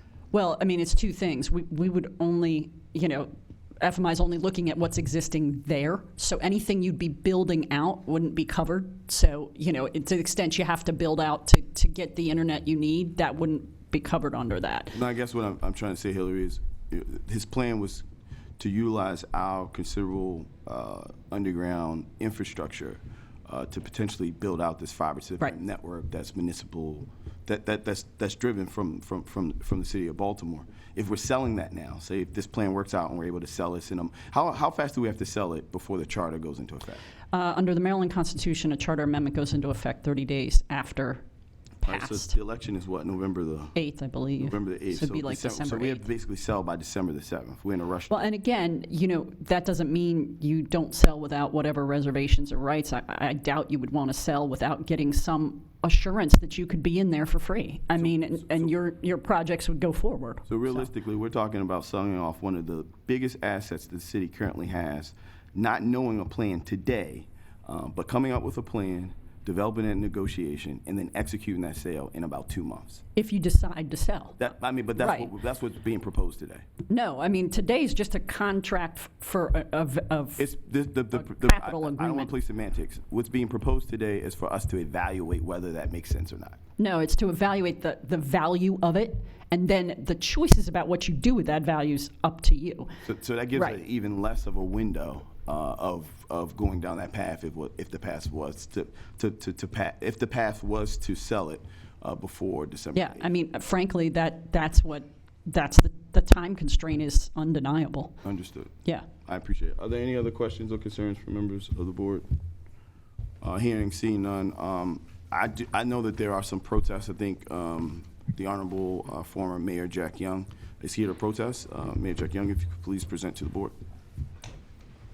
Yes, good morning to this honorable body, Mayor Scott, President Mosby, Controller Henry, to Director Williams, and also to our Honorable City Solicitor Jim Shea. I'm here to protest the timing of this. I think that we talk about transparency and we talk about making sure that the public is aware of the things that we're doing, and I don't think the public is really aware of what's going on here today in the Board of Estimates. The timing of this is problematic for me. I know that we have sold and given a lot of our assets away where we used to get revenue from, i.e. the stadium. There was no negotiation where Rexham Parks could continue to benefit from that.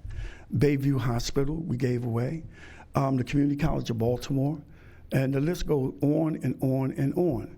I think that the citizens of Baltimore have a right to vote up or down the Charter Amendment, and if we feel that the citizens say no, then you go ahead and sell it.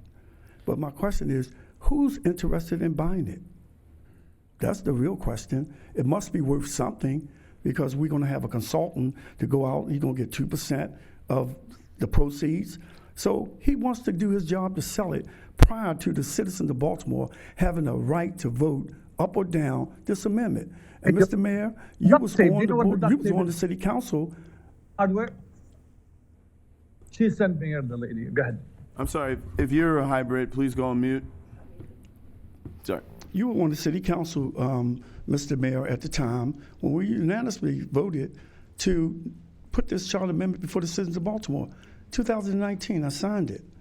And here we are in 2022 at the 11th hour talking about entering into negotiation with some contractor to tell us whether we need to sell it or not. My question is, it smells to me, because our conduit, I know that Hillary said that other cities don't own it. It's still one city that still own it, and the ones who have sold it regret it to this day. We talk about bringing infrastructure in for our neighborhoods. You all alluded to it, where our citizens can get broadband, internet access at a reasonable cost. That's money that's going to go into the city's coffers, So I don't know why we're in such of a hurry to sell our conduit system, because that's what it is to me, a sale. You said they have to do it by December the 7th. I mean, this is a rush. And Mr. Mayor, you have always been transparent. You have always been on the side of the people. Why now? That's all I have to say, because you all laid out the argument that I had anyway. But we don't need to continue to sell our assets for nothing. Thank you, Mr. Mayor. At this time, are there any additional questions or concerns from members of the board? Hearing and seeing none, I do have some serious and additional reservations as well as additional questions for the administration. I had the chance of sitting down and talking to Solicitor Shea and asked for some additional feedback. I'm going to ask that we defer this item to November the 16th for our regular board meeting at that point. The next item on the non-routine agenda can be found on page 74 and 75, Mayor's Office. The request is to approve and authorize the execution of the Third Amendment to a consultant agreement by Ernst & Young LLP to exercise an option to renew and extend the period of the agreement for 6 additional months and increase the compensation by over $1,010,000. This item was deferred at our last meeting. On behalf of the Mayor's Office, we have Eric Giles to again walk us through this item. I know specifically the comptroller asked some additional information and follow-up related to the actual deliverables on this contract to date, and if the extension is approved. So I hope we will hear something addressing those concerns that were raised by our comptroller in the last meeting. At this time, Mr. Giles, please present to us. Thank you so much.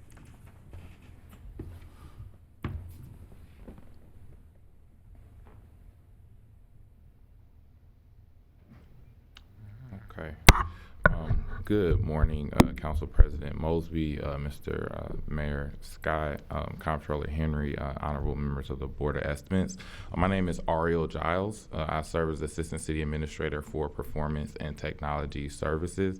I'm here today as a follow-up on this contract that was deferred at the on the non-routine agenda from the last BOE. There was a request to come before the board for a presentation about this contract, some of the outcomes and deliverables associated with it. So I do have a few slides I'll review with you this morning to help detail why the Transformation Management Office approach was established, how it's structured, and some of the current and future results of this effort. So the transformation management approach is a systematic approach to change management that's defined by its focus on transparency, accountability, and predictability in the execution of strategic actions. Some of the outcomes that we wanted to see with the use of this structure was to be able to articulate a clear story of change, to be able to articulate clear public benefits, to have transparency from the strategy phase through execution on actions that we're taking, and have a sustainable operating model. There's a lot of work that occurs in government every day that we need to do a better job with being able to articulate and manage and coordinate across the city. And so this approach is to help us to do some of that.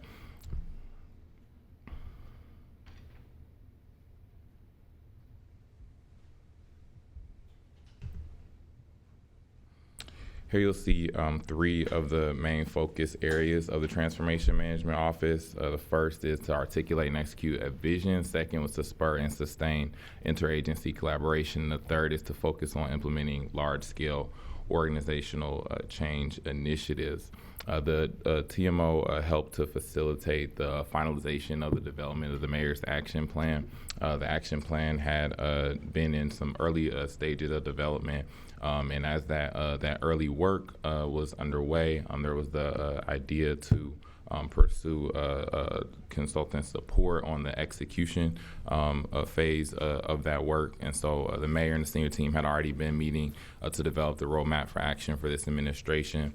The initial kind of actions that were put into the action plan started with the transition report, and then considered input from agency leaders, other senior leaders in government, to develop the early actions. So at the time when EY came on, they helped to facilitate some of those final refinement sessions, helped to develop some of the final elements of the plan under the direction and advisement of the mayor and the senior team. As the plan was finalized, as I mentioned, the focus shifted to better understanding the current state of our organization so that we could define what became the governing structure that we used and the processes that we wanted to implement that will work best for our city.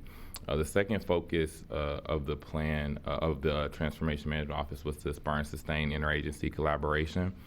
Each, as I mentioned last week or 2 weeks ago, Each of the actions in the action plan was assigned a clear agency of responsibility with lead agencies, supporting agencies, action owners. Each action has a specific plan associated with it that focuses on the scope, schedule, risk, the finances, the resources associated with the plan. And many of the actions in the plan do require a multi-agency collaboration for completion. We've seen several examples of how this structure has increased that level of collaboration amongst agencies and helped to break down some of the silos.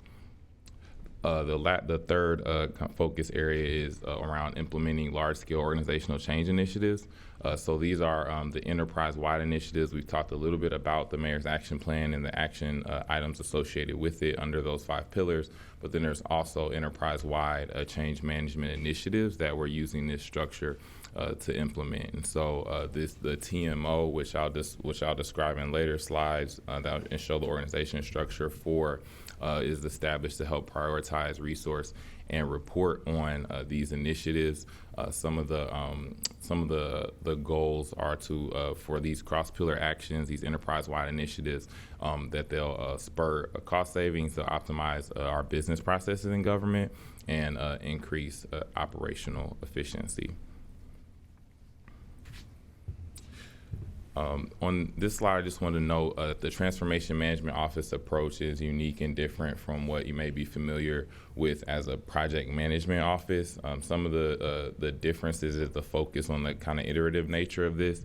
So on the left side of the slide, you'll see the strategic pillars and the goals. That's all the action planning that has already occurred and taken place already. Now we're in the action execution phase.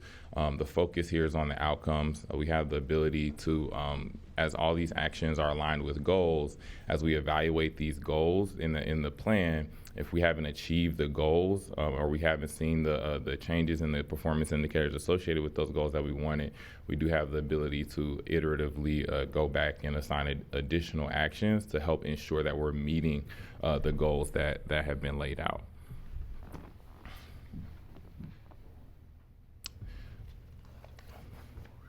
So there's a lot going on this slide, but I mentioned last time that the work is occurring at the agency level. So just starting at the bottom, if you could follow me through this, on the bottom you'll see the pillars, Pillar 1, Pillar 2, Pillar 3, Pillar 4, and Pillar 5. You'll see A1, A2, and A3 under that. The work is taking place at the agency level. Agencies are the ones that are completing the actions in this plan, but I did want to detail how all these different parts work together. So you'll see in the middle on the Transformation Management Office, and you'll see a bracket around it at the CAO's office. That's the level that this office focuses on. Some of the work is focused on is prioritizing actions, reviewing risks and issues, making decisions around resource management, focusing on communication organization-wide. The whole focus is on change management, so managing that in an appropriate way. But of course, supporting action planning and management at the agency level, identifying outcomes and tracking performance. And so you'll see some arrows at the top that point from the Transformation Management Office to the steering committee and back down. This approach is really focused on getting information to flow better in the organization.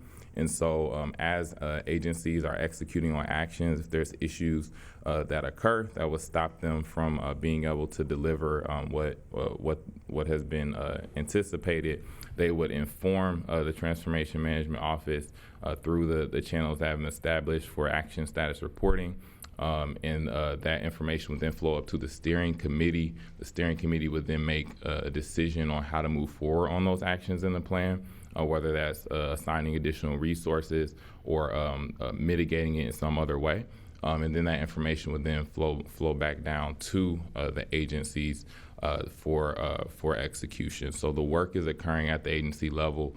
This structure and the associated systems are meant to help increase collaboration, coordination to ensure that we're properly resourcing and monitoring the actions in the plan. Off to the left, you'll see enabling functions. These are some of the agency functions that we can't do this work without.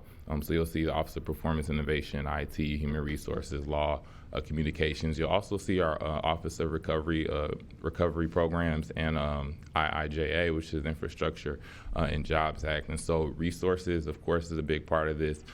Some of the other core government operations work is a key part of this, and those are functions that this office can use to support agencies in their execution of actions at the behest of the steering committee. Members of the steering committee, the pillar champions for each of the different pillars are members of the steering committee, as well as the budget director, the chief recovery officer, and then other agency members as needed. As you can see, the CAO is the chair of that steering committee. Once again, that steering committee is the final escalation point for decisions in the plan, and then that work is actually carried out by the Transformation Management Office. And you'll see the members of it to the right. It does have participation from our Chief Data Officer, from ARPA, from OPI, BBMR, and myself. Just a little bit more about some of the roles and responsibilities of the different players in this governing structure. So as I mentioned, the SteerCo is there to set the vision about the outcomes, to approve key performance indicators and targets, to work on prioritizing the actions in the portfolio, and to serve as the final escalation point for critical decisions. The office itself is there to define actions, help with prioritization, help manage risk, actions, issues, and decisions that occur in the plan, monitor outcomes, and really to focus day to day on portfolio status and reporting. Really, that work is to groom the actions in the plan, to assist agencies when they need that assistance with reporting or with other activities that are ongoing. As the chair, the responsibility was to help identify those liaisons, to maintain governance in collaboration with the steering committee, and then for the project management resources, which actually are the agencies, their work there is to execute the plan, to manage their issues as they occur, to communicate those issues, and produce status reports associated with it. Something else off to the left is showing some of the categories we use to define the plan. The key takeaway there is just that the focus of the Transformation Management Office is on growing capacity and executing transformation initiatives. We go through one of the exercises we've went through over the time of the contract was categorizing actions so that we can spend our time most effectively on those transformation and growth activities. There was a request at the last BOE to review some of the deliverables.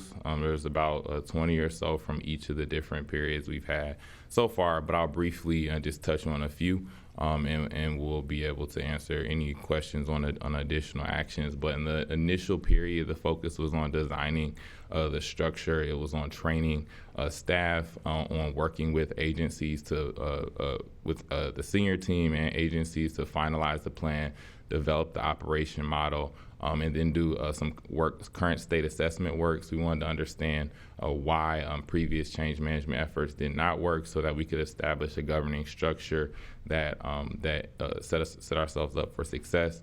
Some of the other deliverables that we received were we did work directly with EY to get some subject matter expertise on the actions in the plan, to identify if there were gaps, to talk a little bit about best practices that other cities are doing on some of the similar some of the similar actions that are in our plan, and so that was useful. Also did a SWOT analysis. We reviewed different ways of implementing technology and data to support the plan. Although today we're talking about a transformation hub, previously we reviewed different ways of using technology to capture this information, and did implement a interim solution that was developed by our Chief Data Officer to help support that work. But we've outgrown that solution and need to move forward with the Transformation Hub technology solution.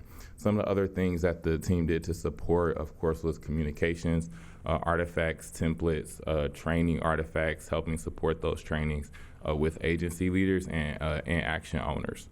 For the second period, some of the other activities as we moved from designing the structure and finalizing the plan to actually execution, there was a continued need for support around training, but also establishing what the action status reporting process would be, training agency leaders and action owners on that process, developing that standardized template, developing the status key associated with it, providing direct guidance to agencies on what needed to be input.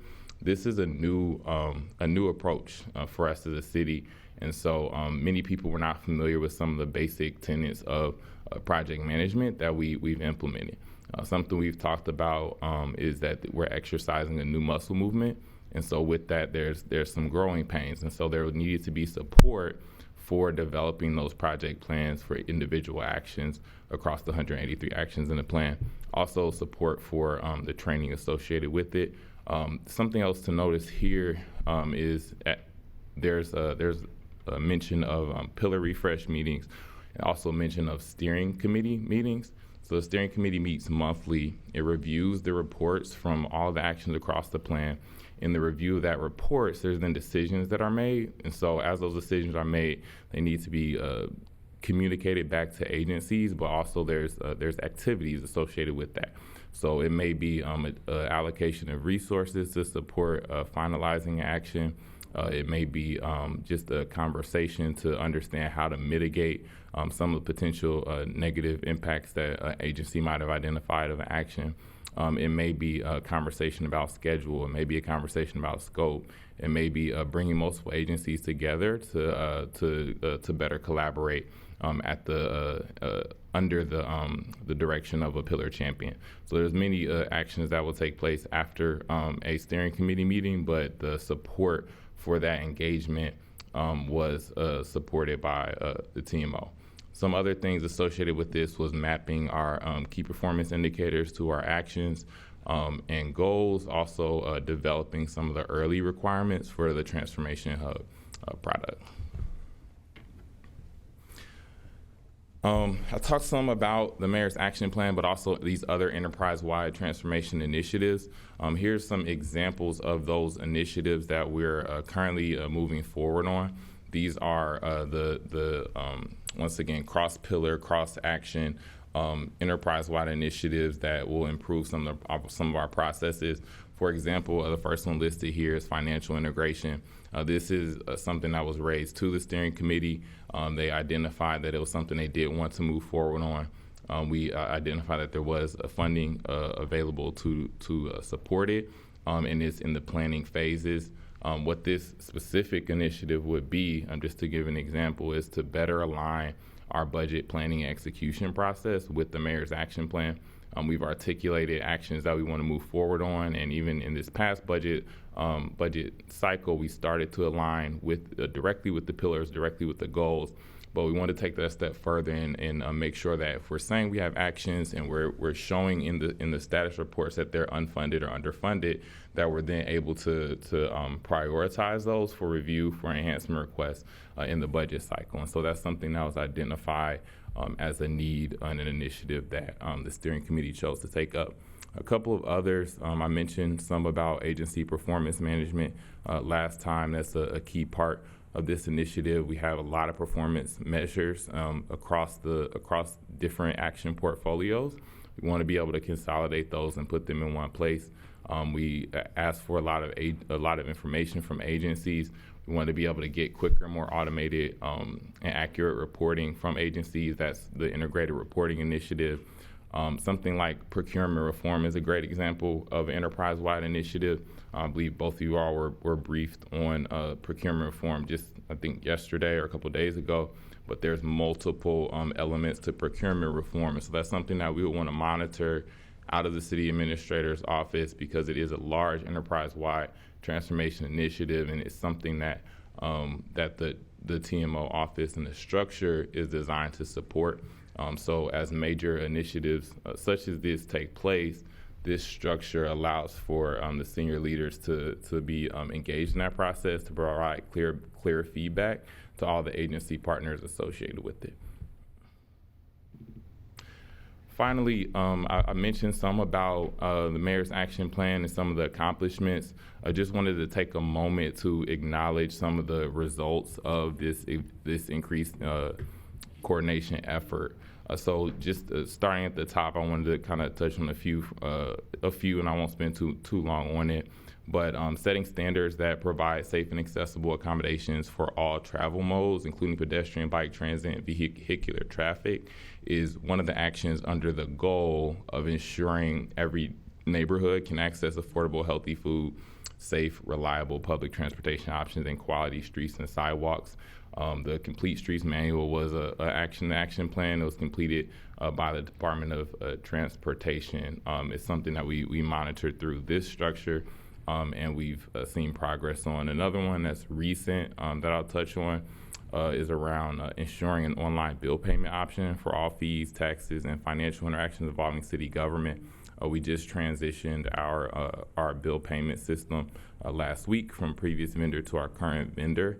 Actions such as this is one that was under the responsible stewardship pillar that supported the goal of improving the overall reliability, access, and transparency to the city's financial systems. It's currently in progress, although there's been a lot of progress on that front. It's not complete yet, so it's one that we would continue monitoring through this structure, and wanted to was a partnership between Department of Finance and BCIT. Another one similarly is the one above it, to offer additional self-service options to pay utilities, property taxes, parking fees, permit fees, special events fees, and improving resident experience and increasing accessibility.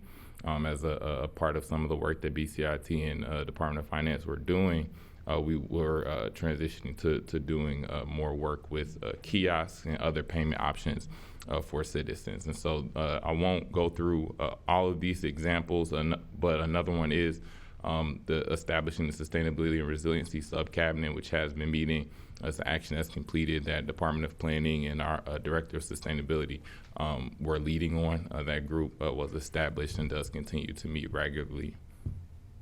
A couple of more examples. One is around assessing existing Medicaid billing systems for ambulatory services to ensure the city has the resources necessary to operate a comprehensive, reliable, and safe EMS system. That's under our goal to modernize the city's EMS.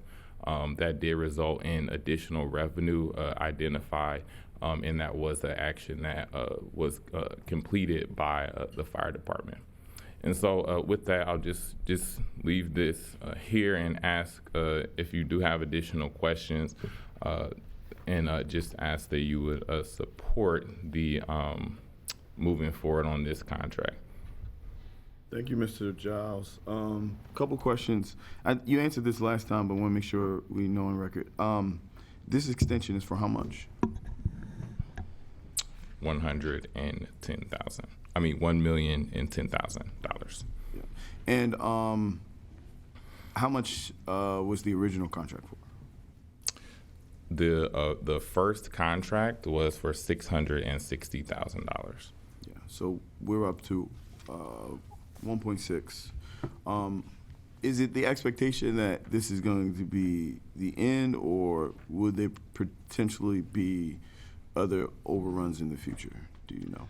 I wouldn't characterize this as an overrun. Maybe change in scope? There was a extension and an increase associated with this. As you can see, this was a multi-phase initiative from the beginning, and so there was additional investments that were needed to continue this work. So the first term was 6 months with additional options anticipated in the beginning.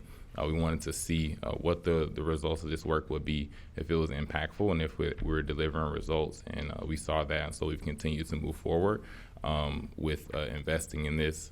We needed to do something different.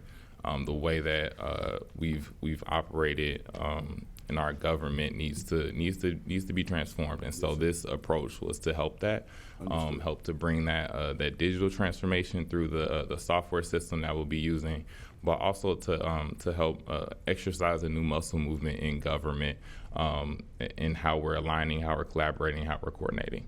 So we saw some of the fruits bearing early on, and the plan was working, meaning there were options that we could extend, and we just executed those options, and that's what we're attempting to do today. Is that accurate? Yes, sir. Got it.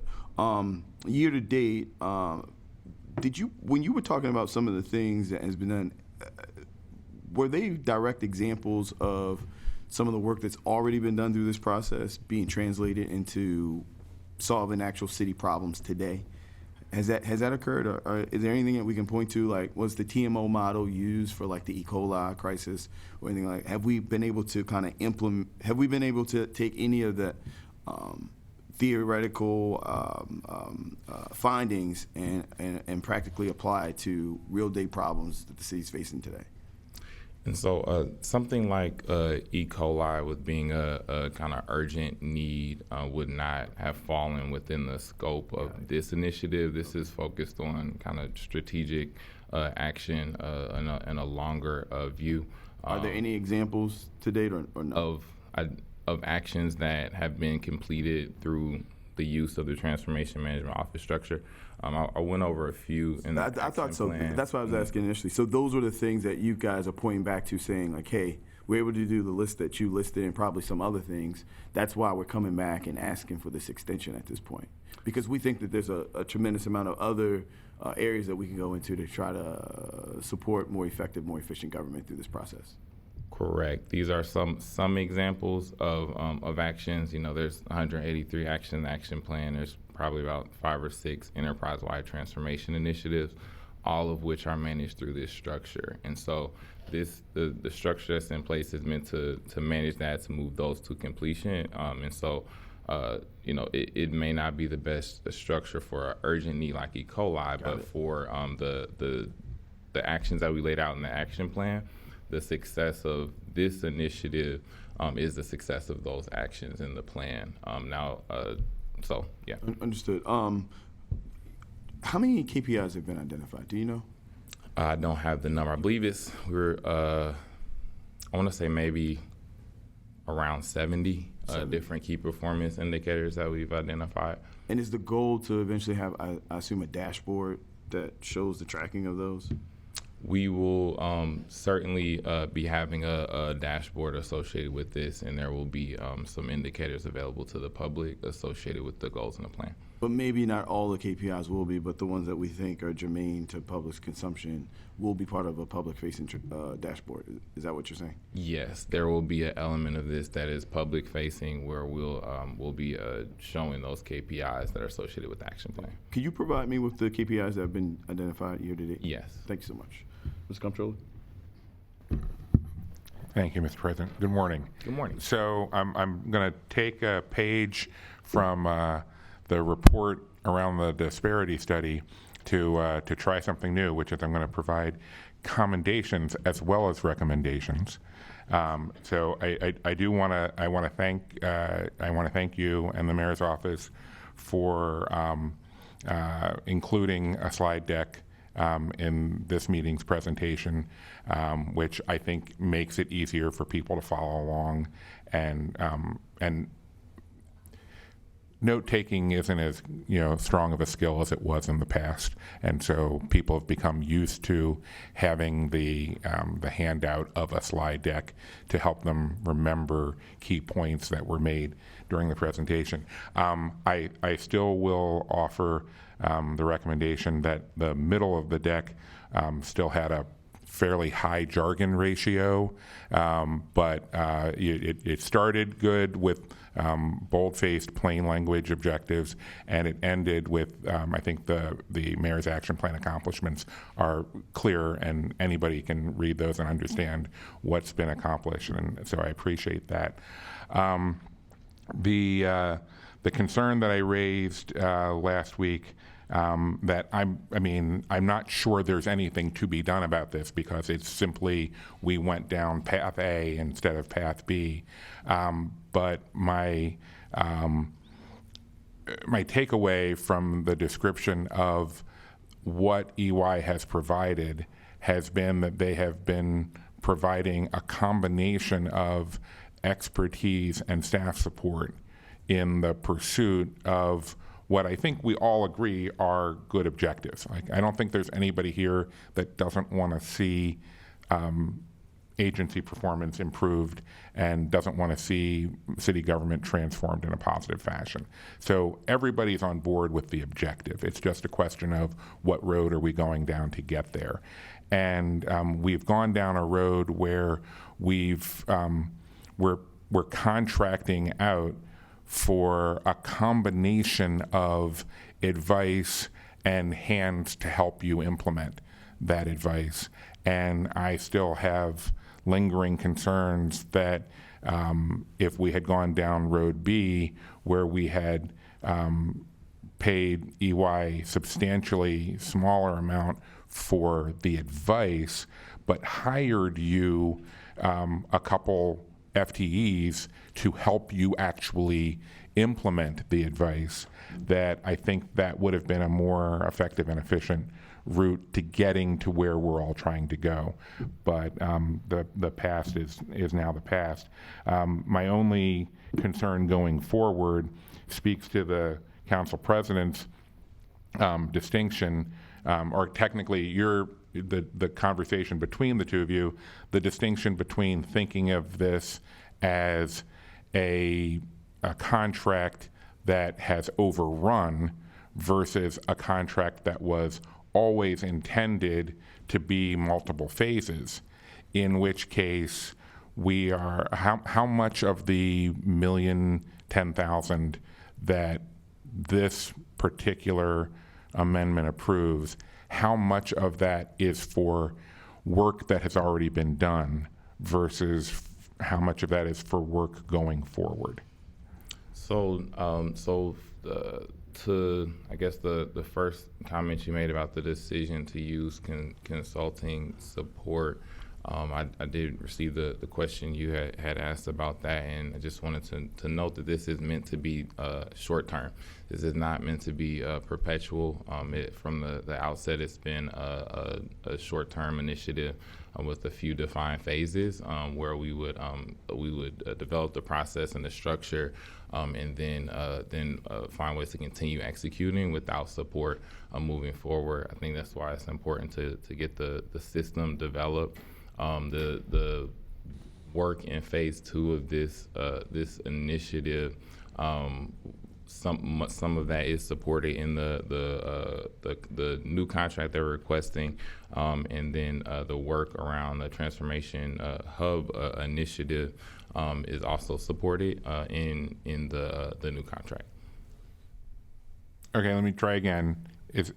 So are you saying that all of the $1,010,000 is going towards work going forward, and none of it is going for work that has already been completed? No. Okay. So do you have that breakdown available?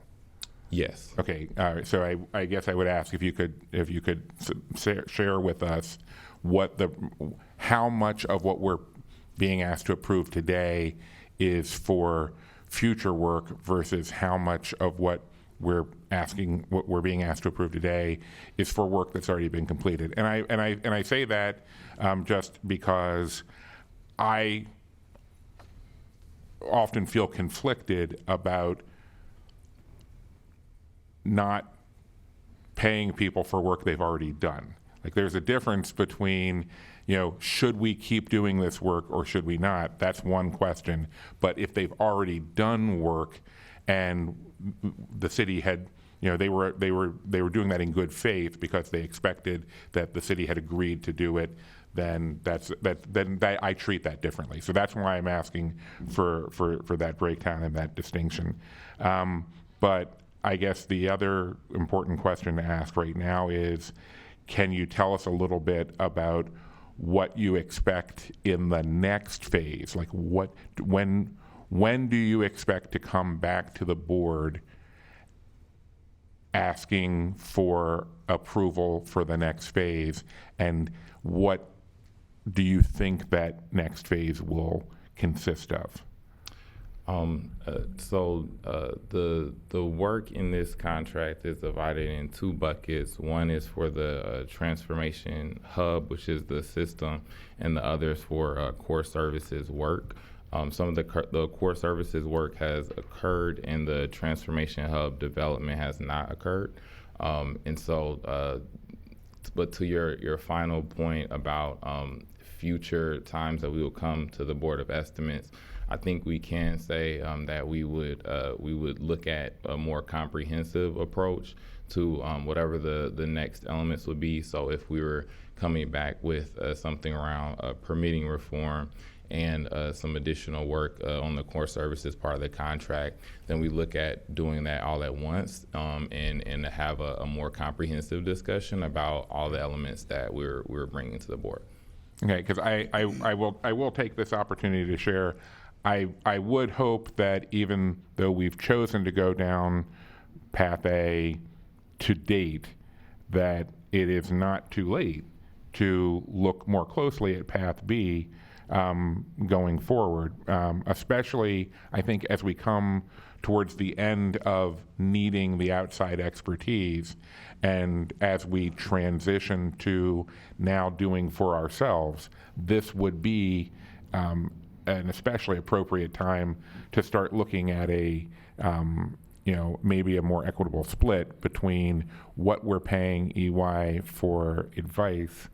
I tried to sort of think it through, and I was like, there's the premium price you pay for expertise, and then there's the price you pay for temp help. And I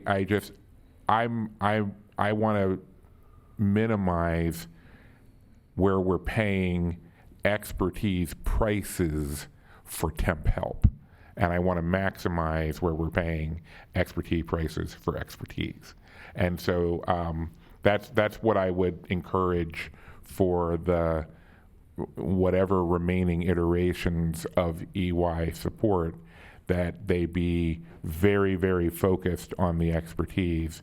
And if you need additional staff support, then apparently there need to be conversations with finance and HR about making sure we have the hands on deck to help you do what you need to do. Appreciate that, Comptroller Henry, and we'll take that under advisement. Thank you. Mr. Mayor? Thank you, Mr. President. Mr. Giles, thank you for your work. Just in thinking about this transformational work, what have you seen and the folks who are working with us as far as the level and intensity of the need for transformation of city government and city systems in comparison to where we are versus where we should be, but also what they've seen in other places? Where we started in this process, and even when I first came on, it was we were trying to track actions through Excel sheets and emails. Emails and Excel sheets are not processes and systems, and so there was a tremendous need to do more of this type of work to bring our government to where we all think it needs to be. I'd say there are other jurisdictions that have done transformation office work. It's heavily used in the private sector more so than in the public sector, but I don't have a accurate kind of pulse on how other public sector organizations that are large cities like ours have implemented this. But I have seen some examples, I think even in Maryland, where jurisdictions were using this approach to help support their recovery efforts, their post-COVID recovery efforts, in aligning resources and tracking actions and spurring collaboration in that respect. But the need was tremendous. We've gotten a lot of positive feedback from senior leaders in government that have been doing this work for years, who said that there was a need for this approach, that they got it immediately, that they've been using similar structures at their internal agency level, but wanted to see something like this done at a larger scale. And so we heard that initially when we first started and throughout, that there was understanding of what the process was and the need for it, and some immediate buy-in by many senior agency leaders. Thank you. At this point, are there any other questions or concerns from members of board? If not, I'll take So move. I move approval and authorization of the execution of the Third Amendment. Second. It's been moved and probably second. All in favor, please say aye. Aye. All those opposed, please say nay. Mr. President, I'd like to explain my vote. Sure. I haven't said that for like 2 years. Yeah, since you're a council member, right? Yeah. We've heard this a lot. Yeah, so I feel very conflicted here. As I expressed in the conversation with Mr. Giles, I'm not comfortable that we went on the right path with our approach to EY, but I also feel that I share some measure of blame for that, for not more clearly articulating my concerns earlier to the administration. And I also feel very conflicted about voting against paying people for work done in good faith, even if I didn't think it was the best deal.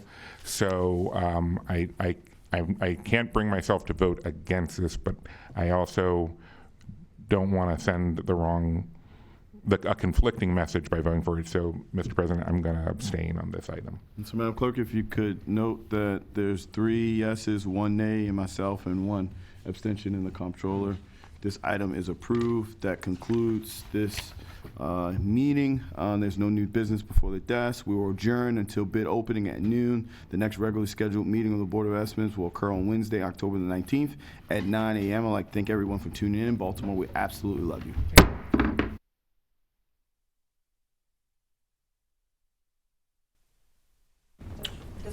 This one right here. Here you go, Celeste. Thank you. Sorry about that. I was doing my other job. Gotta hit the non-mute button now. Oh.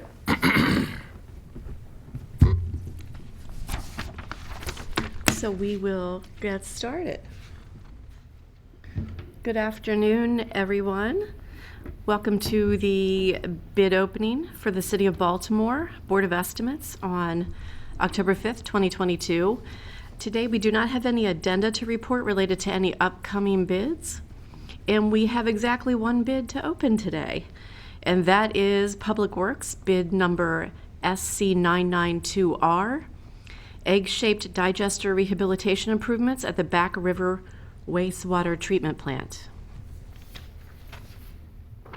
And Jim, I think we have 2 bid submissions today.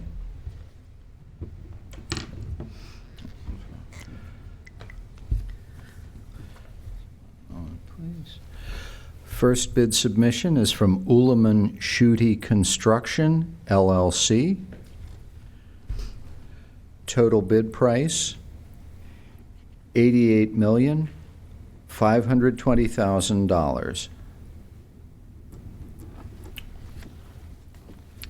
That number was 88,520,000. Yes, .00, yes. Okay. Is there a bid bond? Yes, there is a bid bond. We have an original and 1 copy. And that is confirmed. $88,520,000. Yes. Ullman Schutte. Thank you.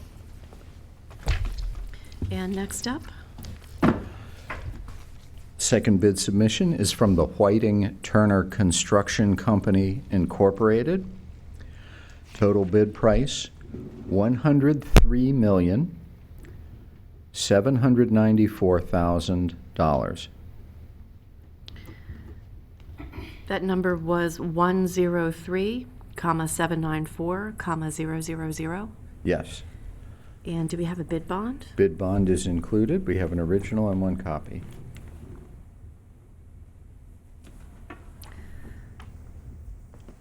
And Jalen, that number is 108,794,000. 103,794,000. Let me say that one more time to make sure it's super clear for everybody listening in. That is $103,794,000 and no cents. And that bid was from the Whiting Turner Construction Company. Yes. And that's our final bid. Yes. And our only opening for today. So thanks for tuning in for less than 5 minutes probably for the bid opening for contract number SC992R. The results of this bid will be posted by the end of the day, if not sooner, on the Comptroller's website. And thank you for tuning in.